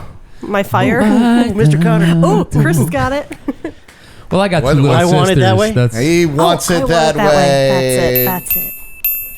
Ding, Very ding, good. ding. Well done. Yeah. I might get one of these. I'm not giving up. All right, silence. Where back my girl. Silence. Are you guys ready for that? I watch RuPaul's Drag Race all the time. So any of you out there that watch the show, will catch those references. He's a sexy lady. I'm not ashamed of it. Congratulations. Congratulations. I make him watch it all the time. Yeah. She does. Okay. Second clue. Oh, Jennifer Major chimed in backstreet. She nailed it. That's what she working 1 on. point for Jen. All right, here we go. Second clue.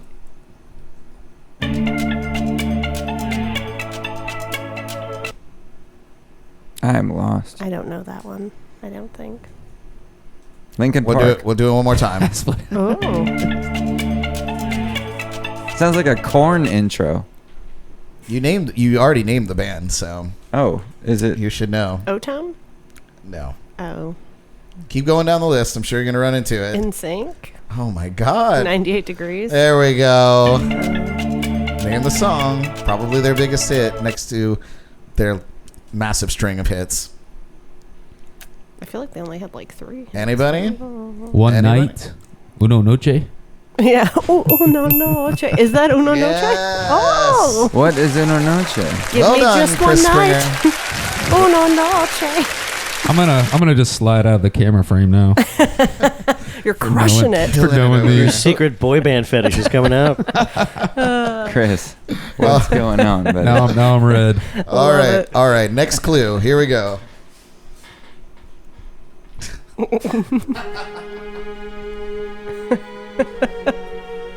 Oh, I think I know this one. This is In Sync. Bye, bye, bye. Yeah. Yeah. I got one. Now, Yeah, at this yeah. point in my life, I worked at Pinewood Elementary School, and the second graders would come up and do this entire skit. And what they were, I forget what the device was, but they would play it. This is before phones would do that. And they had this little device that would play fractions of songs. yeah. I don't Yeah, remember what was what it that thing was. called? It was It just was like a little bits. disc thing? Yeah, and you Yeah. pop it in there, and they would do these dances that were impressive. I was just In that little stoked, the little so. 30-second clip that they would put on those machines. You Yeah. used to get them from like McDonald's or something, right? Yeah, Little cartridges. Yeah, that might be it. I'm sorry. Yeah. That's it. Yeah, no, I remember that. Wow. And, Good and one. now we have Yeah, what entire were those record collections called? on our cell phones. Look it up. Look it up. It was good. But also listen remember what to they were this last. Oh, there's one more? This is one that I thought I was gonna stump everybody on the other ones, but Chris Springer. called. Well, Chris knows his boy 6, Jeff bands. 1. I'm gonna go with that. Oh, they were called Hit Clips. Hit clips. Hit That's Clips, right. That's the one. All right, last and final clue. This is a throwback for boy bands. So All right. in that kind of menudo era. So here we go. Oh, you know this one. Well, there's some new kids on the block right here, buddy. Yeah. Forgot about them. Yeah. Now, if you sleep with a full body pillow with one of these guys, is that considered weird these days? I don't know how that works. Yeah, and in the sheets. So, all right, you guys are killing it. Well It's just done. a pillow, Jeff. Chris, I got to tell you, redemption, buddy. Yeah. Redemption. You killed it. You owned that. It's an odd week to have redemption on, but whatever. Is there more categories? We'll take is it. it like Jeopardy? There's like multiple categories? Are we? No. All right. Only one category per week. Because then I get bored. No, I would have chose a different category. I'm going to help with some categories in the future. Honestly, I just make it up 3. as I'm sitting. So if You you have nailed any it. suggestions for categories, please hit me. That diversity went over a couple of decades, though. Very nice. Thank you. Well done, Thank you. Brad. I actually Well have done. a 98 Degrees story, if you'd believe that. Oh. Oh, is it a story from the gig? It is a story from the gig. Let's hear Awesome. it. I'd love to hear it. Okay, so when it got to the point where I knew I was getting out of the live sound industry, I realized that like a day at the office for me was like a music museum for most fans, and at the end of the day, we would throw stuff away that would probably go for hundreds or thousands of dollars on eBay. Huh. And Nowadays. yeah. Even then. But like we did 98 Degrees in Virginia, and their manager came out and made sweat towels for them and wrote their names, like, Johnny and Jimmy and Jeffy or whoever they were. It's probably Jeff. Yeah. No offense. I think you nailed that. But so they used them and they put them right back where they were on the front of the drum riser. So here I go, like, I'll take that, thank you. And like I could probably get like $5 each for these on eBay when I get home. So I put them into the cord container inside the console case, that same big console that is big as a bus, and closed it up. And that was the last day of that week. And I'm like, I'll just get these out at the next show. With all the sweat from all the Kevins on the stage. That's how that works. Yeah. Kevy amazing. and Marky and Brady. But turns out I wasn't on about 2 or 3 weeks later, I was talking to one of the guys, and I asked, like, who did the show with the 3500 console last week? And it was my friend Todd. He was like, "Oh man, it was awful. It was raining and muddy." He was like, "I was so glad that someone left some towels in the console so I could clean it up." Oh, that probably cost you $60,000. So my one chance at 98 Degrees Collectibles was turned into a mud rag and thrown away. Aww. They had a peek That though, but I'd be sucks. curious if you walked into like the pawn shop that's on that show, whatever it is. Oh, in yeah, Las Pawn Vegas. Stars. Yeah. If you walked in there and said, "This is what this is, and these are from this event, and I've got this documentation or whatever," Yeah. I wonder what they would actually give you. I don't know about these days, but there was a period where that would have brought some cash. Yeah.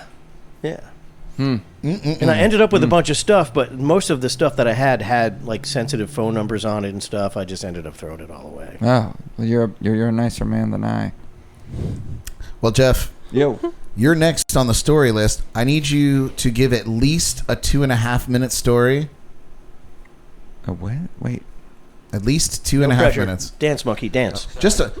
You don't have to really time it. All right. I just need a okay. story All right. that's long Well, enough I'll for tell- me I'll- to take a run to the little girls' Oh, room. you're good. I will make it so that it's an adventure story. This doesn't have to do with one of my gigs. Does this matter? This was a monumental moment in live music history for me, though. You know what? I love it. Let's hear it. If anybody can relate. Now, there was a point in history where I had been in a insurmountable amount of trouble for my behaviors, as I would always get a little wild, and I hadn't spoken to my brother in a long time. Now, my brother and I both planned after this long separation, and we were always very close, and we played music together and obviously grew up together and all these fun things. But we got back together accidentally buying each other the same tickets to the same concert, the band NoFX, who we both love very much. I grew up on it, and they're very great. So we went to this wonderful show, and haven't seen each other for a long time, and we enjoyed this day. We went early, and we got to see the sound check from outside in the club Revolution, down in I think it was the Chili Pepper or something at the time, maybe the Edge. It was a while back, so I don't remember what it was because it's been through a couple of different names. But so we had this wonderful show. Everybody had great seats, and we had this great time. And the next day, I had also bought tickets to this show in Orlando to go see them at the House of Blues up there. But there's no way, because of how close and intimate, and we got things signed and we had a great time at this show, there's no way we were going to get that from going up to the House of Blues, because everything was so far away and the stage is 9 feet tall and there's no access into the back. It wasn't like going to a show down in Lauderdale where you could actually hang out with your favorite people. So what we did was we skipped it, and we went to this show at the Club Ovation or Culture Room. I don't remember which one it was at. We were talking about it, and so we were excited about not making the trip to Orlando from Fort Lauderdale where we were, and we were going to stay in town, and we were going to see this band called No Use for a Name. And No Use for a Name is a great band that I grew up on, Southern California band on Fat Records, all the same fun things that we love about all my favorite bands. And so we were like, let's go early and let's hopefully have a nice time like we did the day before, watching the sound check. We'll see what we can luck out and get into. At the time, I don't remember what we were both doing musically at the time. But it was, I know Scott was well into Last Laugh, and I don't think I had been an actual member of the band at the time yet. So we were having fun. We were going to this show. We got down to the club, and we were in Fort Lauderdale, and then across US 1, I think is what it was, from the venue was a Wendy's, and traffic is going crazy in both directions. So we jump up on the median as one side cleared and the other side was still going, and we look over and the dude's standing there, and my brother says, "Hey, you're Tony Sly." And he goes, "I am Tony Sly." And then we talked for a few minutes, and this was the lead singer of the band No Use for a Name. And he's passed away now. He's been gone for 6 or 7 years, and he's one of my very, very favorite musicians of all time. But we got to shake hands with him, oddly enough, on the median in the middle of US 1. On the afternoon before just a random show in Fort Lauderdale. And he gave us the set list that night. We had a really nice time. It was that little club. I've been down there for G-Love and for a bunch of... I don't remember the name of the club. It might have been the Culture Room. It was either Culture or Ovation or one of those. We played down there before. Had a little staircase that goes up to the stage and a balcony right above you. I don't remember what it was, but we saw Silver Sun Pickups down there. We saw all these great bands, but we got to see Tony Sly, and we've seen him a couple times at Warped Tour, and we've seen him around, but we never got to have a nice, just if not for a moment, and then a couple of years later. And go figure, you have that chance meeting in a median crossing the street, and he had the set list and everything like ready to hand away. Well, not then. It was at the end of the night. We got the set list, but we stuck around. I was going to say, I want to be famous enough to be like, I got this soda pop this cap in my pocket. It's from the beer that I drank last night at the gig. I got an empty beef jerky wrapper from Tony Sly. Here, like I'll lick it. That I will never forget. Awesome. Jordan, you were chiming in. I'm sorry, I didn't mean to cut you off there. What? You were. It was actually before Kevin's story. What did you say? Do you remember? What were you gonna say? Yeah. Well, I was just gonna say it was many moons ago now when we were playing Name That Tune, and Chris was slaying all the boy bands. Sam chimed in, and it all makes sense now. She just said Chris is going to win at this one with 2 younger sisters. So he has younger sisters. That's so that the explains secret. why he. The truth comes out. Yeah. That's actually good news. Yeah. I'm happy to hear that. Yeah, I'm relieved, honestly. Yeah, but those bands released a whole bunch of earworms, you know. So Yep. Yeah, they did. That was actually they're good fun music. to sing along with. We were helpless to their catchiness. It's so true. It's so true. Oh man. Yeah. No, I'm glad you told that story, Jeff. I was waiting for that cool. one. That was one of my favorites. That was. Not only did I get to do it with my brother, but I got to meet some of the greatest people that I've ever loved musically. Kind of like a G-Love story, but almost even more. Because since about 4th grade, those have been, top 5. So Indeed. I have a story about a technical snafu. I used to have this. I had this guitar amp that was gifted to me. It was an Ampeg Gemini 1. Sure. And it was so old that it didn't even have a ground line on it. Like, it was just 2 prongs. Oh, that's old. Mm-hmm. And so, but it was true tube, and it was beautiful. I had to get a replacement reverb can for it. Wow. But once I put that in there, man, this guitar sounded great. But it had no ground on it whatsoever. So I would play shows, and the very first time I took it out and gigged with it, I hit the first chord and put my mouth against that microphone and got the shock of my life. Yeah. Right? Pow! And so moving forward, I would have windscreens, and I would just make sure that I always had one on my microphone. Well, one night I forgot a windscreen. So now here I am trying to just stay back on the mic, not to touch it, but you get into it or whatever, and like every touch was just like a sizzle on my lips, right? So eventually I ended up taking my sock off and putting it over the microphone to get through the gig. But, Stinky Mike. So right, it was gross. It really was. It was not nice. Anyway, Drummer Dan, who you all met earlier, his father also played in my band as my keyboard player, pedal steel player. So he, on one of the breaks, I was like, I can't, before I put the sock on, I was like, I can't do this. Like, I don't know what to, I either can't play anymore or I need to figure something out. So he's like, you're missing an opportunity here. He's like, what you need to do is find the prettiest girl on the dance floor and tell her to come over and give you a kiss while you're holding on to your guitar and that microphone, and you will make her fall in love with one electrifying kiss. Was his name John Wayne Gacy? Oh, wow. Yeah, that would be a memorable kiss. It would be. It would be. Oh my God, Bob Gentile. If we used to call his advice Bob-isms, loaded with them. I almost made a calendar for him one time with all of his Bob-isms. He used to, any slow song that we ever. These are things that he would say over the microphone while we were, performing. So anytime we played a slow song, he'd say, "All right, it's time for some belly rubbing music." That was Bob-ism number 1. Nice. Bob-ism number 2 was always during sound check. He would always say, tasting, 1, 2, tasting. And he'd say, check, 1, 2, check, credit, cashier's check. Like American Express. You could always count on it every single time. Oh my God. He had anytime we did a sound check, it was always too bassy for him. It was always too much bass. And I love Bob to death. I wish I could remember more, but we used to have a running list of all of his Bob-isms. Wow. Nice.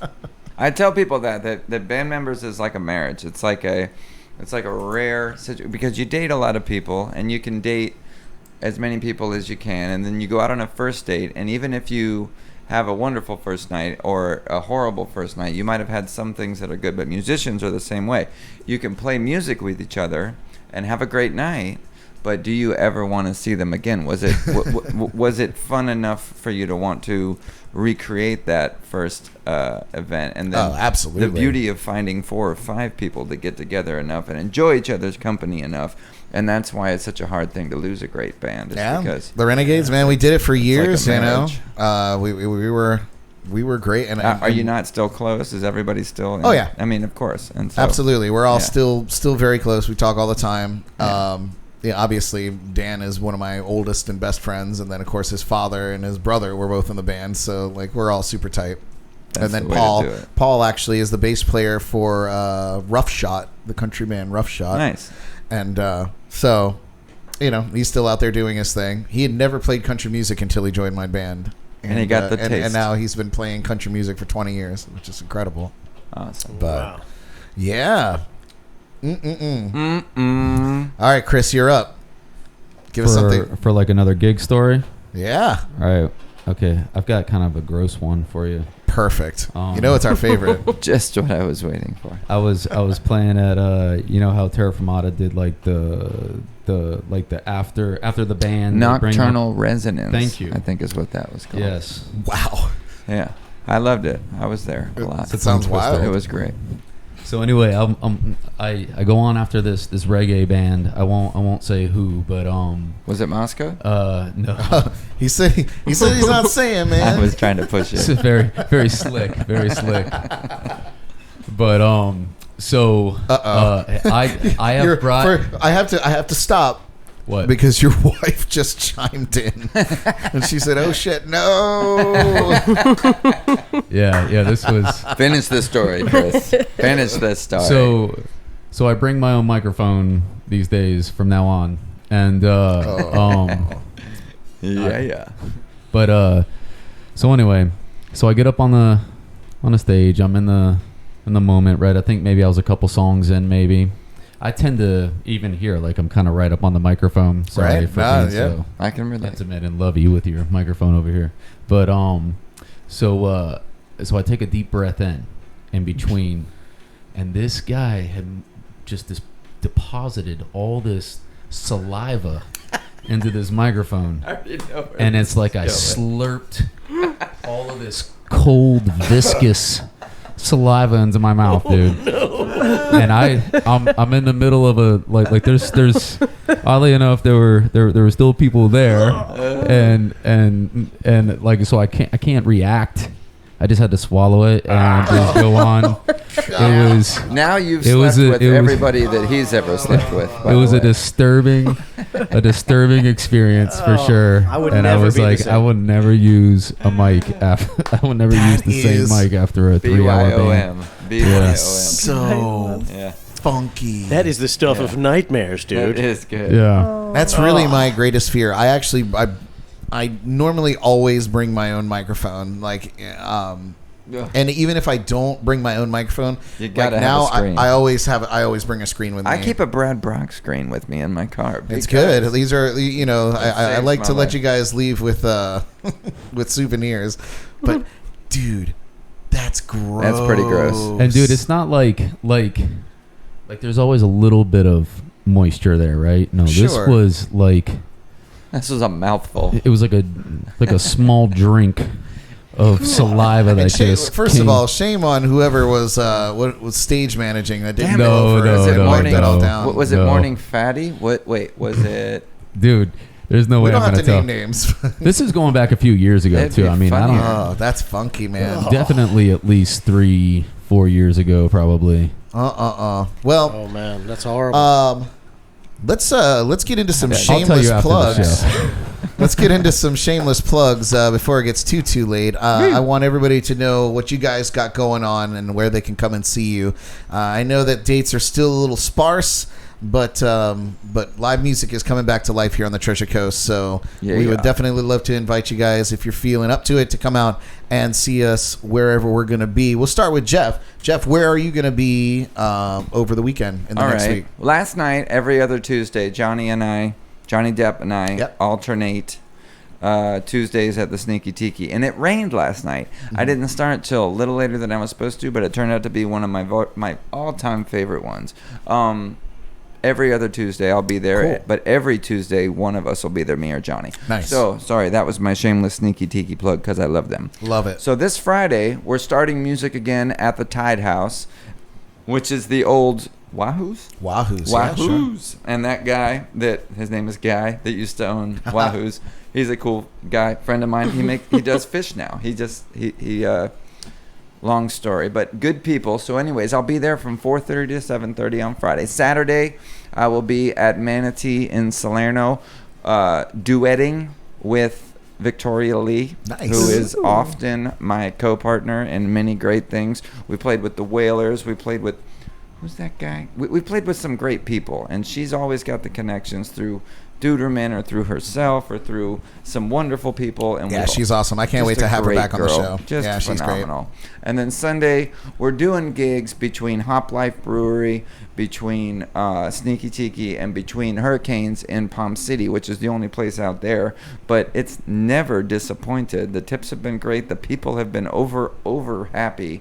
And there's always something fun going on. So if I'm missing something I'm doing on Sunday, I forget right now. But I'm excited to see that at least a couple of the venues that I represent are back in line. And then as soon as we get to phase 2, and as soon as people are comfortable, then we can do it. Yeah, absolutely. That's awesome. Killer, man. Yeah, You thanks. guys get out there and where can they see where you're going to be playing on your Facebook page or website or anything like that? Definitely. You can go to Treasure Coast Entertainment, or you can go to, and I don't always post the shows that I didn't personally book on TCE because I don't want to, that seemed kind of weird. So, but I'm always going to post them on my personal page, Cool. Jeff Farashidi, and I'm sure that'll be on. There it is, right there. That little name. There it is. Wait, bing, bing, bing, There you right go. there. That little place. Yeah. Awesome. Good deal. Thank you. All right, Kevin, what do you got going on, man? Well, I have on. Well, I just booked a show at Pierce Cider. I'm going to be there Thursday. Yeah. Love. So Pierce. that place is such a blast. Blast. And I don't know, what you guys both did rat rod sessions. Yeah, man. What is the magic about the rat rod session? That thing is so I did it on cool. the new stage. I kind of broke out of the shell, but we signed the rat rod. You did the rat rod, right? Yeah. Yeah, you did it, but it was me and Joe Dyer that sat I saw in. that one. That was Yeah, good. that's the one we did. So Yeah. it was a blast. But sitting in that rat rod is just something magical about it. I love it. But Will was the only person throughout this entirety of this ordeal. No, dude. Who else You're did? wrong, man. I saw Who did I see in there? No. At a venue that kept it going. Who else? I didn't see anybody else that at a venue, like he was representing Pierced, but he had an event there nightly. Every Kevin day at was 7 there, o'clock. Oh, Chris was there, okay. I was I there. misunderstood. You're talking about the actual event of people sitting in somewhere performing. Well, yeah, Right. at a venue I thought instead you- of home base. Right. things. I thought you meant that you guys were the only ones that sat inside the actual rap. line. No. Okay, I'm sorry. There was some other places. No, that was I an misunderstood. everyday thing. And Yeah. if you go to Pierce Sider's Facebook page, you'll see there's a long Yeah, list all of those videos. great performers. Yeah, These it's two like included. 30 people. Yeah. So that's Thursday, and then on June 6th, I'm supposed to be playing at the Hoffman. That hasn't been double confirmed yet, down in Jensen Beach, and that'll be With the band? With the band. Nice. Yeah. Oh, we're going to be there. Yeah, I will come be on there. out. Yeah. And then on the 13th, I'm playing with the band again at Little Jim Bait and Tackle. That's where I'm at on Sunday. Where are you at? I feel proud. Like I've come to a point in my career where I've graduated up to the Tackle Shop tour, They're awesome. and it's really actually one of my favorite places to play. Dude, that place in the too. summertime, Me man, too. is I love that place. I do. it's like a love little that place. vacation spot. It is. Every time I'm there, I I feel like I'm in Freeport every yeah. time. The 18th, I'm playing at Taco Tiki. 19th, I'm at the Thirsty Turtle in Fort Pierce. The 20th. Thirsby's been having some gigs too. They're kicking back Yeah, up. they just started like 2 weeks ago. Every Friday and Saturday, I think. Then I've got an unconfirmed show at Treasure Coast Harley Davidson, and then I'm playing at the Side Door Brewery Nice. on the 20th. And then I'll go up to the 21st. It's Father's Day, and I'm going to do a duo with my daughter. No Aw. kidding. Aw. Yeah. You On know, Father's Day. I have to tell you, the first time I met your daughter, I was playing a show at Twisted Tuna, and she was working there at the time, and we were talking as I was breaking down, and she said she was a singer, and that she did a duo with her dad, and this and that and the other thing. I had no idea who she was, and she even gave me her card with her like Instagram on it, and I saw her name. And I was like, oh, Sarah McLoughlin. It's like Sarah McLoughlin. Didn't even put it together. And then so I added her on Instagram, and then she added me back on Facebook, and I noticed that you were a mutual friend, among others. And then it clicked. And then I put it together, and I was like, oh, shit. Mind blown. But yeah, That's awesome. She can sing. She really can sing. so fun. Yeah, when she was a kid, it was back, being as jaded as I am, having worked with so many artists. Sure. Like it's nearly impossible to impress me if you're a singer. At least it used to be. Thank goodness I'm not like that anymore. But Amen.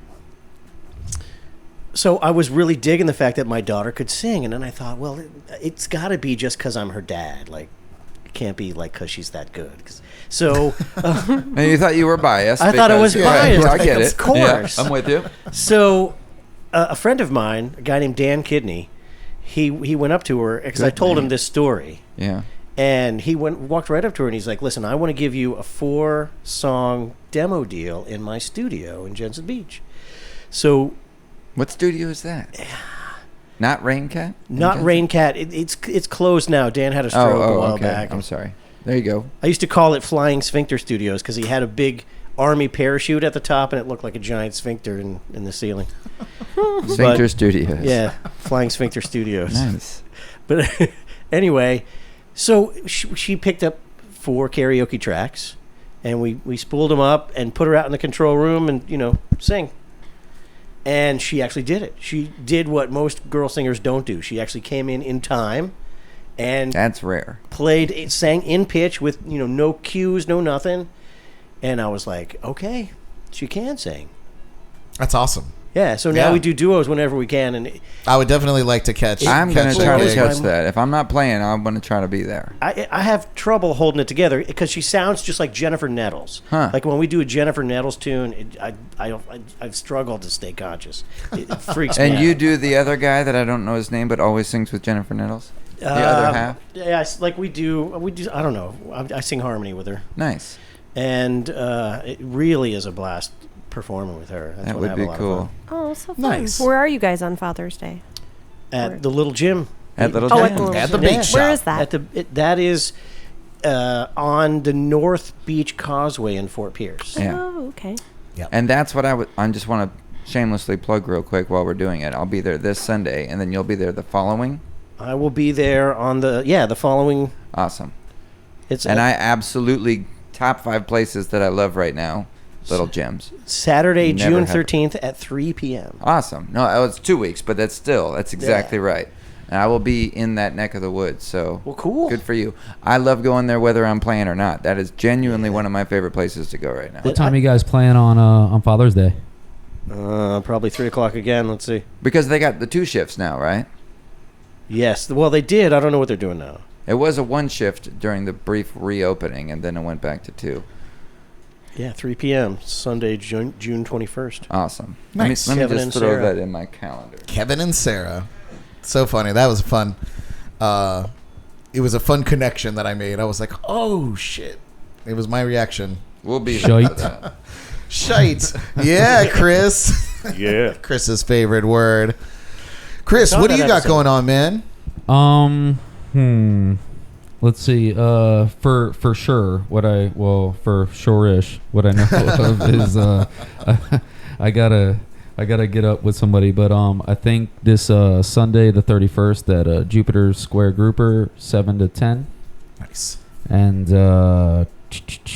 next Wednesday the 3rd at and it'll be weekly actually for at least the next 2 or 3 weeks at Pure Cider. Nice. On Wednesdays, so that'll be 6 to 9, and then Blue Point Bar and Grill, one of my favorite places to play. Yeah. Faux show, down in Tequesta, Friday June 5th, 12 to 3, and Jupiter Square Grouper on the 6th, 3 to 6, and then Fort Pierce Thirsty Turtle, 7:30ish, and I know like that I'm at Blue Point 4 times this month coming up in June, and like I said earlier, like I'm just not sure about some of these other places. I do have Side Door on my calendar, Are so I'll have to get up with open Dwayne. now? Side they? Doors doing regular gigs now? I don't know. Didn't you say that you were Well, at Side that Door? is on my calendar. Is it from before this? It might be from before. I better I'm call going Kurt through and the find out. mixture of mine too. I can't tell which Yeah. ones are newly. I know. I feel you. I feel you. Yeah. It's rough. Dude, I got them like color coded, but not to to like an extreme extent. Like everything's like one color blue, and those are my green light go until they're not. Right. And then everything that I lost due to this quarantine is like a gray color. It's crazy, man. Like And it's there's just, a lot of them. But you're pretty busy. Like, I mean, a lot of those. I know for sure that those venues are open in rock and music. So that's killer, man. Yeah. Good for you. And man, just working again, just having the opportunity to get out there and earn, for myself and not have to, go and try to wait to get into unemployment or something like that. If this had gone on much longer, I don't know what might have had to have been done, but I'm glad that it's reopening when it is. Yeah, and, no, I agree. And I hope that it becomes an expedited thing. Oh, I keep dropping this phone, man. Yeah. Gonna crack it. Well, it's almost been 2 years, so that's what happens, right? Like Yep, the subconscious right mind's at the like- end of it. Well, Chris, where can people go to see where you're playing? Maybe on the internet. So what your dates definitely are. on my Facebook.com/ Chris Springer Music. You can always catch it there because I'm maybe like a couple days out, maybe on the day of. Like I said, I'm last minute Chris, but usually you could go to my website chrisspringermusic.com. But right now, I just don't know what to like. Right, I'll put the ones for sure up, but the other, we're just gonna have to wait and see. It's kind of a toss up right now. Well, to what be you guys honest. got to do is go to Chris Springer Music on Facebook and follow him so that you see those updates. What about you, Kevin? Where can they go and find where you're going to be at to see it? You can go to Facebook.com / the Kevin McLoughlin Band. or you can go to kevinmcloughlinband.com. Good luck spelling that. Or actually, there's a shortcut. If you just search KMB in Facebook, then you'll come up on some of my events, and you can find my link through there. Somebody put a really killer much logo easier. up on your website recently. Isn't that pretty cool? That was a good one. I liked that one. Yeah, I That was, was a lucky good enough to one. have a friend to do some design for me. Nice. That was awesome. Awesome. Good deal. Well, it's come to be my turn. I'm very excited. Where you at, B? Where you at? Not in very many places this week, but so I'm not performing much this week, you guys. But weather permitting, you can catch me at the Tiki Bar and Grill. Wait a minute, where we go? Sponsored, of course, by Brad's Amber Brock Lager. That is a delicious It's my new beer. favorite beer. That is a good beer. You can see me at the Tiki Bar and Grill in Sebastian, Florida this Sunday at 2 p.m. Otherwise, I have a pretty relaxed schedule, so I may put together some new YouTube content or do a live stream concert. Not sure. Depends on how lazy I want to be or how unproductive or productive I want to be. So we'll see. We'll just see my overall mood here. Dude, I want to come live stream with you over here. Oh, absolutely. Absolutely. It's Let's a do fun it. time. I would watch Yeah. that. It's a really fun time. Drink some more whiskey, play some songs. Yeah, man. Yeah. We're here. The JNC studio. We can talk about is- UFOs. We are phase one. We're in phase one here. Phase full one. Yeah, by the we're way. in full phase one. We're Dude, at, I was we're at totally 50% capacity, and we're still practicing social distancing. You know. Before it's too late for this to be trendy, I want everybody to know that I have merchandise, Uh-oh. and you can buy a Kevin McLoughlin Band branded face mask. What? And I am really excited about my new slogan for my face masks. How's it work? You should tell your girl to cover her face before she leaves the house. That's the best thing for any marriage. That's good advice for everybody. my God. And the death toll rises in marital killings. Well, there's not too many times in human Yeah. history that you'll be able to get away with saying that. No, so the divorce let's take lawyers are advantage standing of it. back and shaking their hands. Fair and enough. saying, Yes. "Yeah." The time of death was. Oh, and so speaking of YouTube, you guys, please check out my channel by searching Brad Brock Music and subscribe. You'll find all the JNC podcasts plus live performance videos of my one-man band show, interview clips, and more. You can even see some of these guys' Lift and Tea episodes on there too. If you don't want to sift through a whole podcast, you can just see those clips there. And the Brad Brock app. Have you not brought that commercial up tonight? I just think that's one of the coolest things going right now. I know. I don't have the commercial queued up, but it is on my list. Don't forget to download the Brad Brock Music app to your phone. It's free for Android or Apple iPhone. So grab it, check it out, see all the cool things that it does. Send me a message because there's a little chat area and it comes literally right to my cell phone. So you're getting the goods. No, but I Right find through the myself on a couple occasions just unable to. I mean, something gets canceled or whatever, and I'll get a little notification from the Brad Brock app, and then I'll be like, "Oh, that's something to go do." All right. And then you end up showing up. It's a good night. How about that? Yeah, it works. Also, pretty important because we're always trying to grow here. If you're interested in supporting our podcast, we have a link to our Venmo, our PayPal. Those are both in the description there. And there's also a link to our Amazon wish list as well, which is loaded with cool things that just makes life easier and smoother for us here on the podcast. So Keep it going. That's for me. Anything over in the peanut gallery? Oh, is that me? That's you. That's you. No, nothing really. Just keep drinking your orange juice, grapefruit juice, and Indian River Select. I have coupons if anyone, wants Is that to a sample. hydration tip? I had some Indian River Select and It's where I work. and vodka the Yeah. other day, and it was awesome. It really is Nice. good. I'll have to I'll get you take some for all you coupons. for all Okay, you I'll jams give you all and coupons. jams and cocktails Coupons. drunks out Coupons. there. That's me. That's me. I'm in. It is the best of the best. It really It's the is cream of the crop. In fact, I bought some off-brand orange juice because it was all they had at the gas station. Tropicana. You were I think, slumming it, right? huh? Yeah, when I say off-brand, I say Tropicana. And we made mimosas, and then we meandered into screwdrivers because that's how we lived Sundays during quarantine. And then the next week we bought Indian River Select orange juice, and made the same deal, and I was like, what was I doing? Really, really good product. Yeah, he was like, wow. So check it out. If you're interested in trying it for the first time and you don't want to spend your money on it, hit us up. This is the coupon queen. She's the juice queen. She'll hook you up. We'll send you some coupons for free product, and any return people, we'll send you a little discount too. So hit us up. We'll get you some juice. Good you stuff. guys, this has been Yes. our shameless plugs.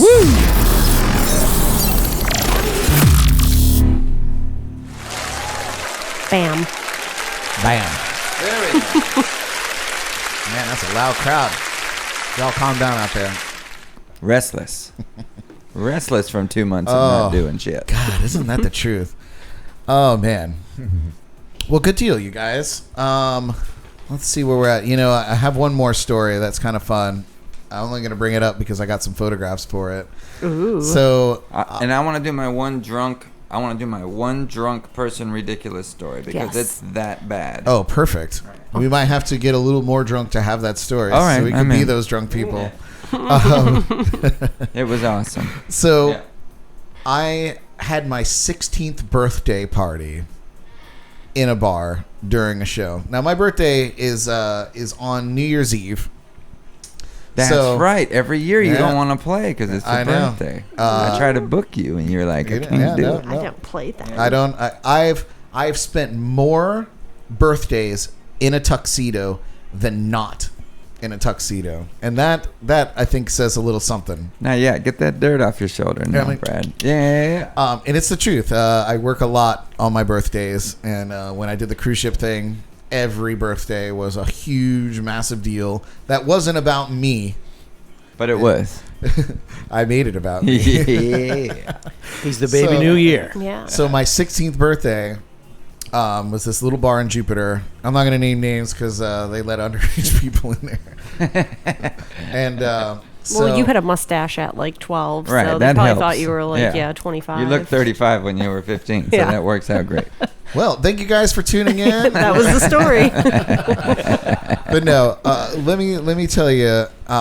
So all my friends and family were there, and my dear mother, rest her soul, she went out and got this amazing birthday cake. It was a giant sheet cake with my face on it. Oh, Wow. Lord. Oh well, I guess there's the name of the bar. But all this was all this Spoiler was alert. printed on the cake. Is that edible ink? kind of a Edible thing? ink. Very nice. Yeah. And So they're someone got closed to now. eat you for your birthday. Somebody got to eat me for my birthday. I would That is have impressive. wanted the vest. Give, Yeah. give me the vest. So did you auction off the Brad part of the cake there? I might have. Or did eaten you it. cut your face out and save it for next year to eat? like or Jewish eat for weddings. yourself? I'm not sure exactly what happened. At 16 years old, I was still a blind, stinking drunk. So Nailed it. who knows what happened? That's a cute But cake. no, it was really, really great. This Uncle Mick's holds a special place in my heart. I still have gear around here that smells like that bar. Uh-oh. Yeah, they Yeah. just recently It's not a pleasant. they stopped smoking inside the bar, which I can't believe it. But they had the Wow. best buffalo chicken sandwich you've ever had in your whole life. I highly recommend it. It was a great venue and they still have great country bands that roll through there. But yes, 16 years old. There we are playing on my 16th birthday in a tuxedo, mind you. Man, 6-piece band at 16. Oh, buddy. You got spoiled on them years. Yeah. We rocked, man. It was a fun is that time. Seven or is that a sound man? Is he back there getting his harmonicas? That's my stepfather, Dave Nice. Major, and he was our sound man. He was actually on our payroll, so he was the 7th member of the band, and we brought all the gear, man. We didn't do this like speakers on sticks thing. We came with a full PA, 32 channel mixing board, like Back when it actually took 6 people to carry that size of a. or two. Man. Or a man and his stepson Yeah. to Nailed it. Yeah. to carry it out of the trailer. But no, it was a great time. And 16 years old. They actually let my 13-year-old girlfriend come in just for my birthday and it was very strict stipulations. She had to like sit in a booth with like her mom the whole time, and the only time she was allowed to get up was when I sang a song to her. Young Love. Yeah, like brought her out on a little stool and sang a song to her, and it was I might have a photo somewhere, but I'm not gonna dig for that one. But yeah, like awesome. 16 in a bar. That was my life. No, but that's big. That's balling right there. It was good. We Accomplishment. played that bar so many times. I've had so many firsts. I played that bar from like 16 or like 15 all the way up to like 22. So we had some wild times in that place. Yeah. I bet. Starting a country band. Anybody been to Uncle Mick's? No, I can't. I can honestly say think I'm I looking have at been that. there. I thought it was maybe not there anymore. It's still there. Still there, man. I've lived in this town my Holding it down. entire life. I've been I to don't- another little magical place down in Jupiter called Average Joe's. Oh yeah, That's a great spot. it's a good spot. Yes. Average Joe's. That's a good spot. Everyone has to do one more story. Jeff has his. Sam has requested that we ask Chris about his power drinks. Let's hear about that real and quick. then I It's a don't. weird thing to. Oh, is that a weird suggest. story? Oh, okay. It's my magic tonic.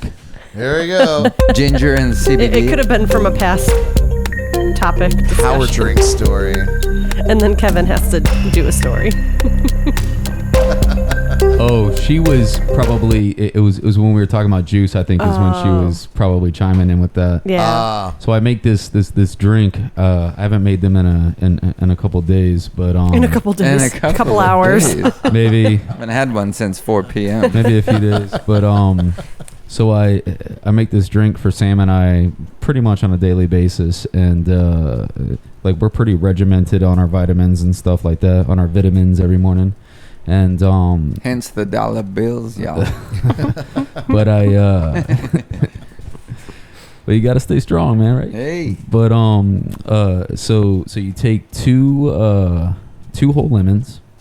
This is one for one drink. Okay. Take 2 whole lemons, squeeze those in. I like to use the lemon easy peasy lemon squeezy squeezer, and then you add about a tablespoon of turmeric, black pepper, cayenne, ginger, and honey. And I use like emergency packs, but you could use whatever effervescent vitamin C powder you want. Wow. Orange, and just stir that up until the honey becomes, one. kind of liquefy. Yeah. Yeah, And that's how Yeah. you become this beautiful Adonis that you are. I'm taking notes. Yeah, I need to get I some. guess I'm writing yeah. dream notes right now.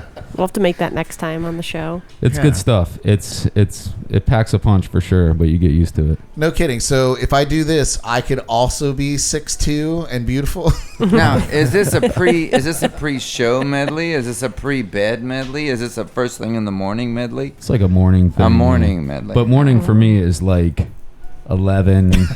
Oh wow. Yeah, guitar player morning. Dude, I'm I'm a guitar player. I'm a For- 6:30 in the morning guy. Let's see, I've been doing music like as a job for 8 years now, and it has become like. Before that, I think I was telling you guys last time I was in construction. I worked as in the land surveying realm anyway, for about a decade, and so we had to be on the job at 7:00. Like you had to be on the job at 7:00, Right. And our jobs were, anywhere from like Melbourne, down to like Boca or someplace like that. Right. So we had to get up. early, No matter how late your show went. And so when I didn't have to do that anymore, I really soaked up that whole sleeping in lifestyle, man. I don't blame you a bit, man. But also the whole like going to bed later thing, that takes its toll on you. And so, I'm also a firm, although I'm pretty shitty at practicing it sometimes because I like to party, but I really believe that getting your sleep is important for your health and For sure. And for longevity. That's and a good excuse there. I really like where you're going.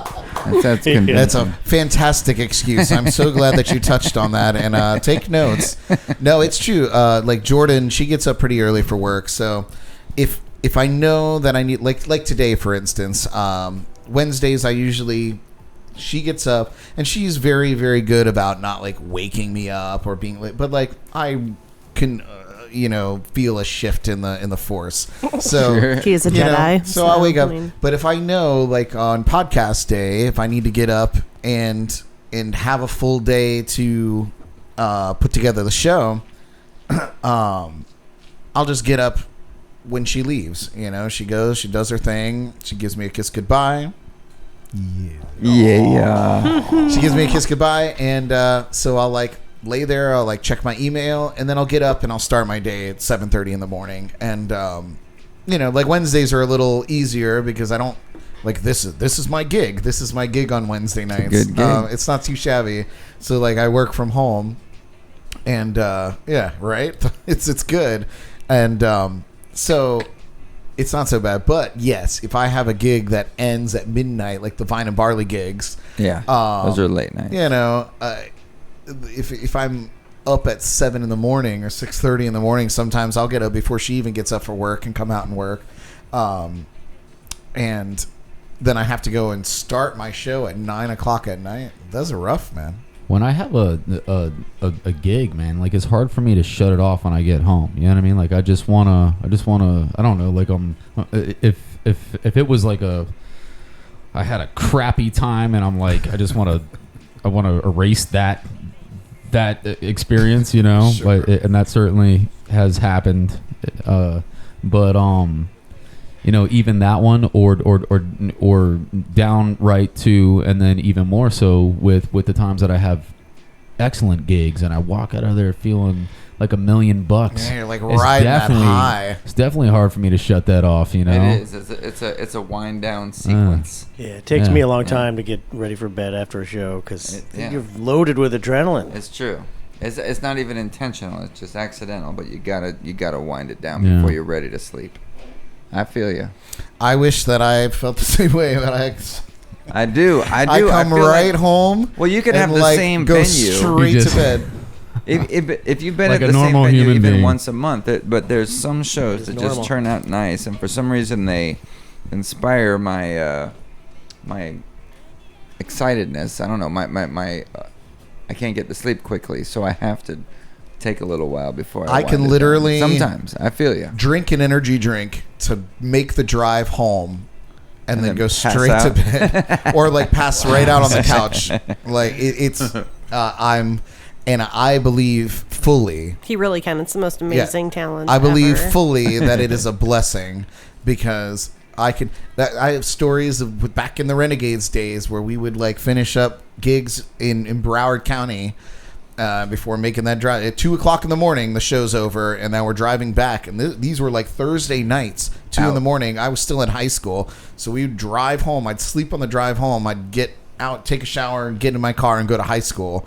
Like that was life. But sometimes we would go and like stop for breakfast because we didn't eat, and like full Plus band Waffle breakfasts, House. And like I would just fall asleep straight. Like one time, and Paul Kaysen will confirm this story. I fell asleep straight into my pancake stack. Yeah. Oh, wow. Yeah, dude. Yeah. I could sleep anywhere, dude. I fell asleep. I was so tired in London one time. I fell asleep on the tube, and I woke up. I had no idea where I was, what stop I was on. I didn't know London very well. On a tube? On the tube. Is that what you said? Yeah, that's like the London subway. Well, I'm sorry. I didn't. Yeah. Get on the Is that tube. a train? It's on a tube, and then you watch the telly. I was writing on the tube. It's the and, YouTube. I fell asleep, and I woke up, I'm and I was in a place I was unfamiliar with. Itchituckney inner tube. I'm running down a river, and I fell asleep on the tube. He could do that too. That's what I'm he could thinking. do that too. You're so country. But Woke yeah, up on a tube. I could fall asleep anywhere at any time. I could literally. Sometimes he falls asleep before he's even like sat down. I'm like, how did you even fall asleep? You're still just like mid-sentence, mid-stride. Yeah, mid-sentence sleeping. I can relate to. Yeah, I could just I done. could literally, Like, that's if amazing. If you guys were locked in some sort of conversation here, I could nod right off. Yeah. Sleep. Brad's Headphones We're in gonna and catch you one everything. day on this podcast. It's gonna happen. It's Yep. gonna happen. It's close. I'm looking at myself. I look a little like slant-eyed here. Is it getting past your bedtime? It's getting time. I think it's time for another scotch. It might be. That sounds like When he's yeah, moving could be. towards the couch and he's just kind of in mid-fall, he's like, "Let me tell you about my." And then, Done. yep. It's Yep. funny. I was actually talking last week on the show how for the last few weeks or last several weeks, I haven't had I normally have a gig every Thursday night, whether it's Manatee Island in Fort Pierce or it's the Square Grouper in Fort Pierce. I alternate those on my Thursdays. So after podcast, like I can't get really crazy on the podcast because, I have to work normally on Thursdays, but I've been able to kind of go ham a little bit lately because This is a good gig. You got a good gig. like I going don't have to on. wake up and do anything. But now that I have these Thursday gigs, but I'm on my odd week, and Fort Pierce isn't open yet for during the week music at Square Grouper. So Yeah. here we are doing a bunch of green tea It's shots. coming though. I'm hearing rumors about June 15th. I'm hearing. You know what's great is that the Square Grouper is very, very cool, and I'm sure you get the emails too. Very cool about keeping everybody in the loop about the things that are going on. And I have a great relationship with that company. I could go on for days about the Berg family. Jimmy Berg's a great dude, and he has a really good product. His father literally kept my mother alive for 2 years. Nice. Because he was the original owner of Indian River Select. Not the original owner, but previously to who owns it now, before he retired. But my mom worked for him at Indian River Select, worked for him at Berg and DeVosta, if you remember that whole building craze back in the day, like 80s, 90s. And so when she got sick, when she worked for him, she wasn't able to continue to work, so he laid her off so that she can get unemployment, but also paid her COBRA insurance coverage so that she can continue to have health care. So that's the kind of people that we're dealing with. Jimmy Berg is his son, and he owns the Square Grouper. Great people. I will work for them as long as they'll have me. Sure. And very, very excited for them to open up full force and get back into their groove. Woo! Sorry about that story. No, that's a good shout out. That's a Good solid shout one. out. Very But yeah, nice. Very, shout very out. good Yeah. people. Very good. So, Boop, boop. So we need a Kevin and Jeff story. all right. Oh, I want to hear Jeff's. You've got a The drunk- embarrassingly drunk Oh crowd yeah. story. Now this isn't for my show, but this is kind of it was a classic story. So what we did was we were hanging out one night at what's the name of the place? Conky Joe's. And so I think we were there watching the Firewater Tent Revival, and they were awesome. I love them very much. I look forward to doing many shows with them because they've done a lot of great things in this area. And they were at Conky Joe's one night, and I was there, I think, after a show that I had played, and I was there with Johnny Depp, and I was there with Joe Dyer, and I was there with it was all, I think Jim and Carrie Hill were there. We had a ton of friends at this big round table that's right in the middle in front of the band. The band was set up, and there was, all the guys and all this equipment. And this lady was up. Actually, I'm sorry, Johnny wasn't there yet. He was out on the deck doing something or hadn't come into the room yet at this point. He had been in there already. But so this is the funny part of this story. Sorry. I was enjoying the night, and as many drunk people as I've met throughout my many years of tour and all sorts of fun things, we've had tons of great times. This lady was dancing with everybody and was somewhat obnoxious, and everybody has seen a person like this that's kind of consuming people and making them a little scared, and then them needing to back off. So we decided to take this challenge, and we went up to her, and she was getting aggressive with somebody that had to push her off, and so I was kind of dancing up there with everybody, hanging out and having fun. So I jumped in, and she pulled up her shirt, and she was an older lady. I don't know who this was. I still don't know who it was. So she kind of gave me the flash, and then when the shirt came down, she kind of popped me in the chin, which was unusual. So I got flashed and then punched by this older lady, and I turned around and everybody at the table was cracking up, and I was like, and then I started laughing because it was just. I was thinking of how crazy the situation I was in, and then so that was a crazy thing to have happened, and I'll never forget that. And then after that, Johnny came back around the corner and came in, and I was like, "You need to dance with this chick." And so I started pointing to her because it was hilarious, and I had just went through the situation that I had gone through, and then she like runs up and almost tackles him over the banister, which leads out into the smoking section. You know what I'm talking about? Leads out into the smoking section. So I mean, they didn't go over the rail, but it was close. And then Johnny comes back into the ring, and then the girl starts dancing on her own, and then falls into the lead singer, and then disconnected the main power source that was to all his pedals and to the other people's pedals, and completely ruined the rest of the night. And that was the end of the show.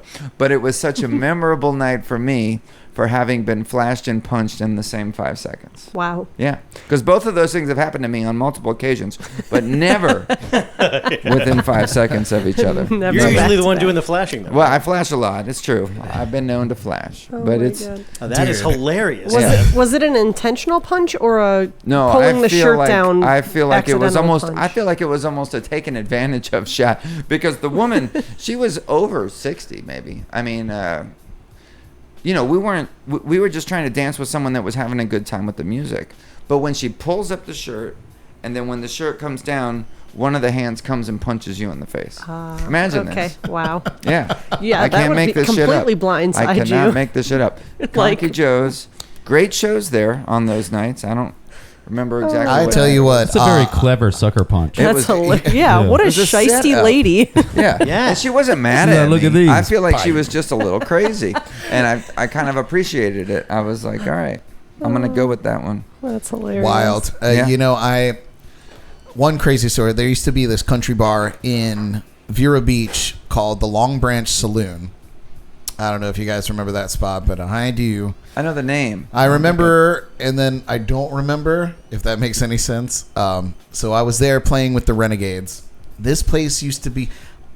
I've played to well-attended rooms, but this place was just mobbed all the time. So, and it had a huge dance floor and the whole nine. Like it was a great country bar. And I feel like it was a lot dirtier now that I'm older than it was back when I was like fresh-faced 17, 18 years old. It's all the same playing dirt. Yeah, you know, so so here we are. We're playing. The dance floor is packed. It's a packed room. There's a wedding party there, right? So there's a whole wedding party. Bride and groom. Bride's in a beautiful like wedding dress. Everybody's like, you know, anybody who was in the wedding party in tuxedos, you know, you name it, whatever. So I want to get the story right. So it's been a long time since I've actually told this one. Tuxedos. So the bride and the groom are in the dance floor, in the mix, dancing with everybody else. So a woman, who I can only assume is an ex-lover of the new husband, Uh-oh. comes up and punches the bride right in the mouth. Eagle eye view That's from the some Florida stage. shit right They there. had a nice big tall stage that you could see, you were easily a foot and a half over everybody else, like sight view. So we get an eagle eye view of the whole place, and you just see this, like you could see it all unfolding. That's one of the most exciting things about being on stage. You can see things happening. Right. You see him coming. And this woman's You see 'em making, building up. making her way through this crowd of people and gets right up to this woman Like wearing a wedding bodyguard. dress and decks her in the mouth. The groom turns around and decks this woman right in the mouth, drops her, the bouncer, who's already en route, he's twice the size of every other human on the dance floor, is barreling through, grabs the groom guy by the nostrils, over the top of his head, in the nostrils, and pulls him down and yanks him out the door. Well, like the friends have now come to the rescue of the bride. As the if other that woman, was his the fault. other woman, like she's skedaddled, like she was out of there. Slithered away. She got her punch. Bro, What it the was, hell? and I just looked at the guys in the band, and we're all just playing like Watermelon Crawl or some horse shit, and like I was like, if you drink, don't drive. All right. Dude, Tip your bartenders. God Holy shit! What just damn. happened? Wild. I've seen some wild shit in that bar. That's the moment you know not to stop, because as soon as the band stops, everody else joins in. Yeah. Well, yeah, Oh that yeah, was that it. would be a mob right after that. Yeah. You just have to kind of crazy. keep playing. It reminds me of the scene in Roadhouse where the whole fight's just breaking out, and Jeff Healy's just up there still playing a song. Still sliding away. Yeah, he couldn't see what was going on, but He felt it. he felt it in his bones. And then the scene in Blues Brothers where they're just throwing the bottles at the chicken wire. I love those movies. That reminds me of the time I played classical music at a wedding. Like I was walk-in music, and Perfect. I met I saw the couple, and this woman, just unbelievably beautiful, and I'm like, wow, that's terrible. She's getting married. The whole rest of the world is going to be sad. And then I saw the groom, and this guy looked like a Gold's Gym rat. Like, looked like he just got done shooting up some steroids. It looked like a complete jerk. And so they're seating. I'm like, I know what I'm going to do. So they're coming down to the last few seatings, and they're seating the groom's parents. So I did an instrumental version of the Led Zeppelin song "Babe, I'm Gonna Leave You" for him because I liked him so much. It's a nice gesture. Yeah. Awesome. And then this was the groom that looked like this big lunk. Yeah. Right. Yeah. He just looked like he was getting ready to, dump her the next day.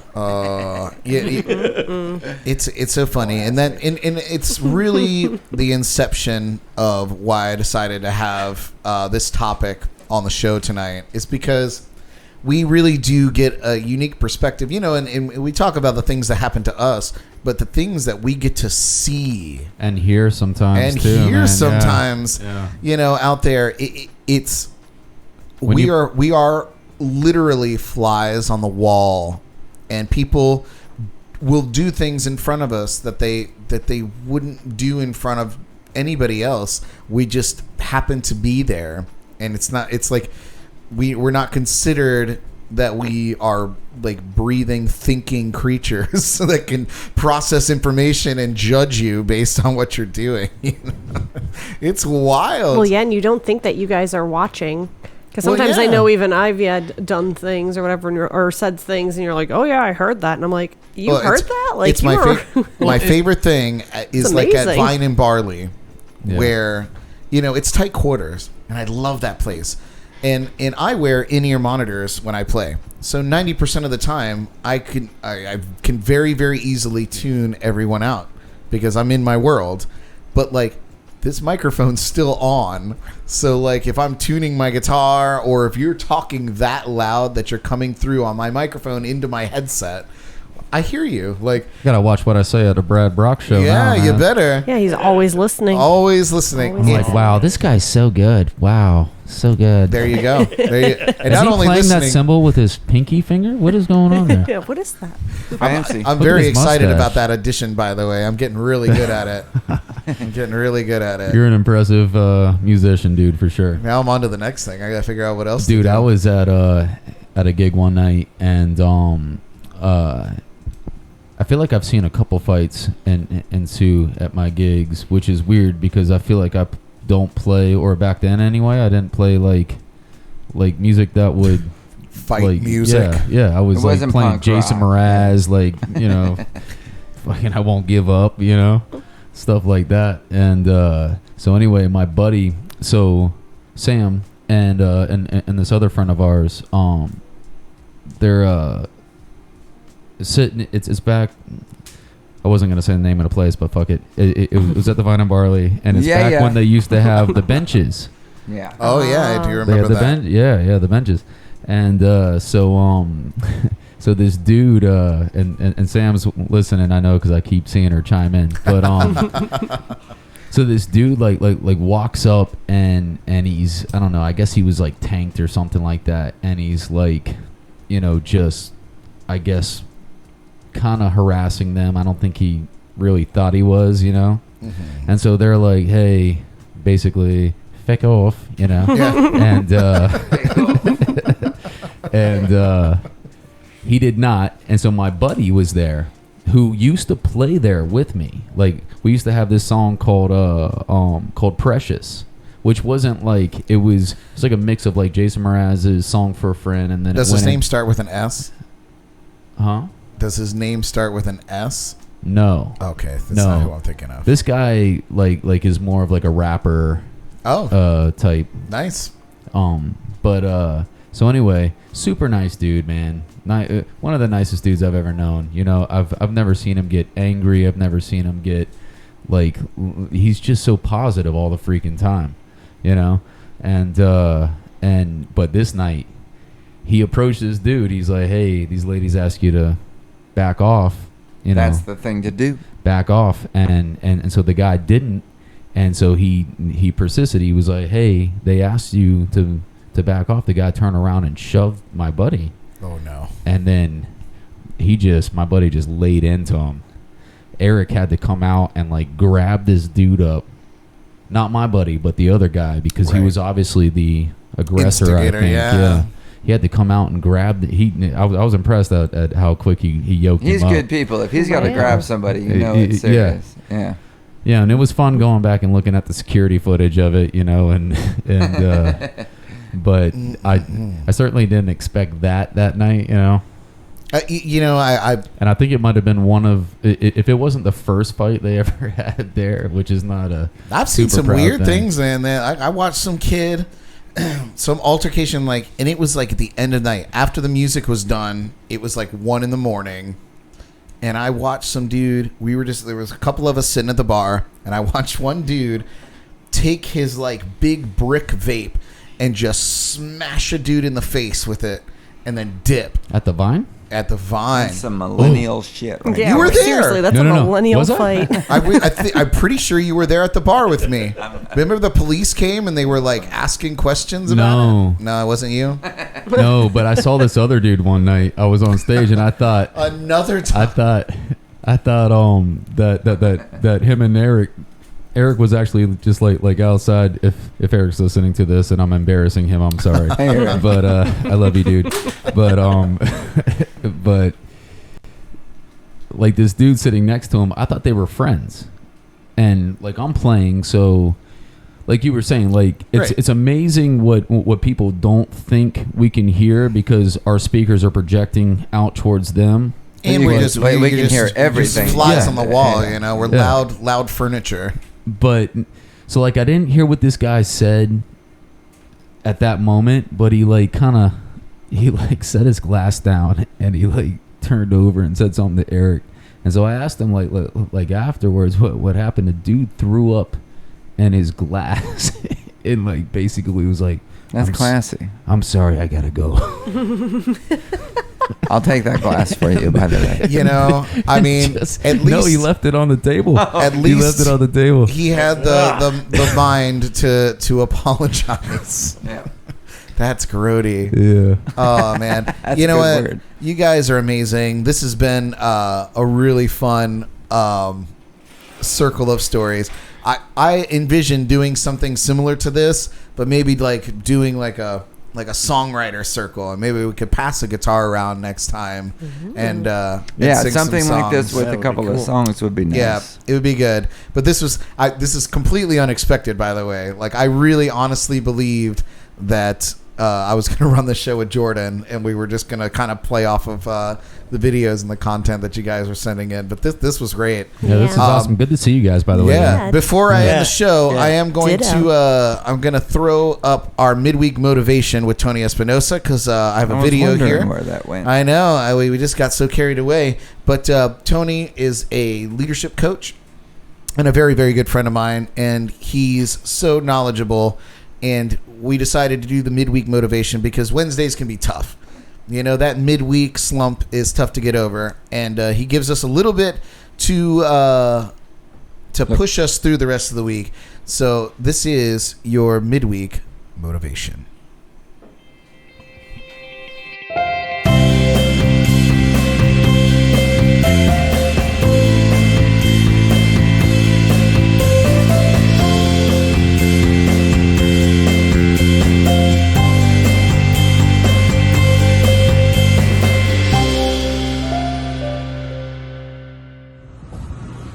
BradBrock.com. How you doing, my friend? Wednesday night jams and cocktails. Thank you again for having me. It's always a pleasure.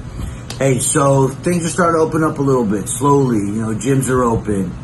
Some salons are open, barbershops. People are starting to get back to work. People are starting to get back out there. Restaurants at limited capacity. We are starting to slowly get back into living life. So it's time to clock back in, my friends. Anything you've been thinking about, any ideas you've been having, start putting them into place. Take those first steps. Get back in the grind. Time to put everything down. Stop being complacent. I know you've gotten comfortable. You're sleeping in. You're eating late. You're drinking a lot. You're watching movies, binge watching stuff. It's time to put that down. Start getting back into a routine. Start waking up at a certain time every day. 6:30, 7:30, 8 o'clock, whatever it is, whatever time you need to be getting up at. Start reading that book 20 minutes a day. Put down social media. When you see you're on it, put it away. Limit it. An hour a day at most on social media. Set it up. 20 minutes here, 20 minutes there. Take your pictures, snaps, whatever it is that you do, but get back into your routine. Even if you're not back at work, we're starting to open back up. You need to get focused again. Life is about to get real one more time.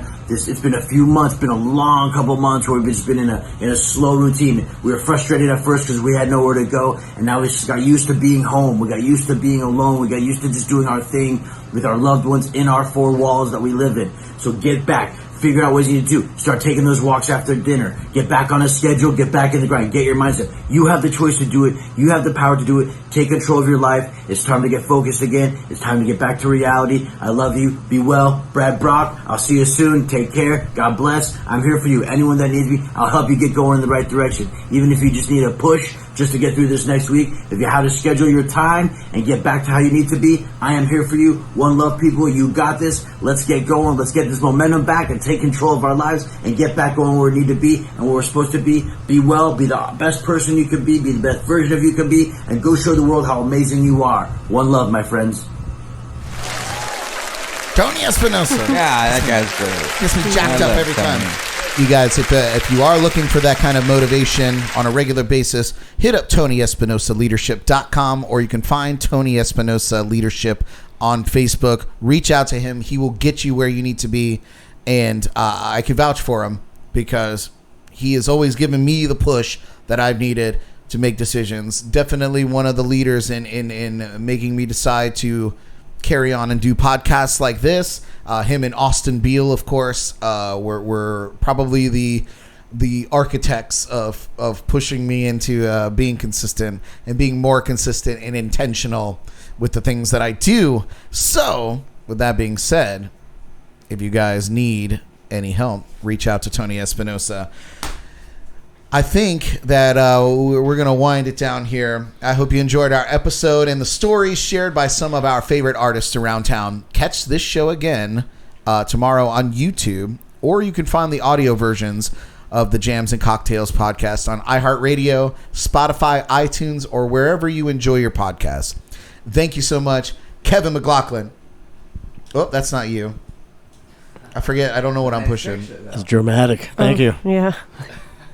Oh, nothing's working. Stories from the gig. Oh, Oh my God. It's a great Looking photo good, of you, Kevin. Kevin. Thank you. That's all my personalities in one picture. It is. I think I see you right there. There we are. There we are. Yes. Kevin McLoughlin. Almost had time for another story there. Hey, everybody. This is so much fun hanging out here. Thank you for putting on. And of course, Chris Springer hanging out there in the corner. I'll have a camera for you next time, buddy. Jeff Farashedian. And of course, my partner in crime, Miss Jordan Taylor. Toodles. Till next time. Whoop. And It's none just- for Bradley. That one requires No 25 kidding, seconds. man. It's just not getting that way. Until next week, you guys take care of yourselves and keep rocking. Good night. Keep rocking. Keep rocking. Rocking. I think I might have actually broken this key. I think it's just not working anymore. Good night, you guys. Bye-bye. Bye-bye.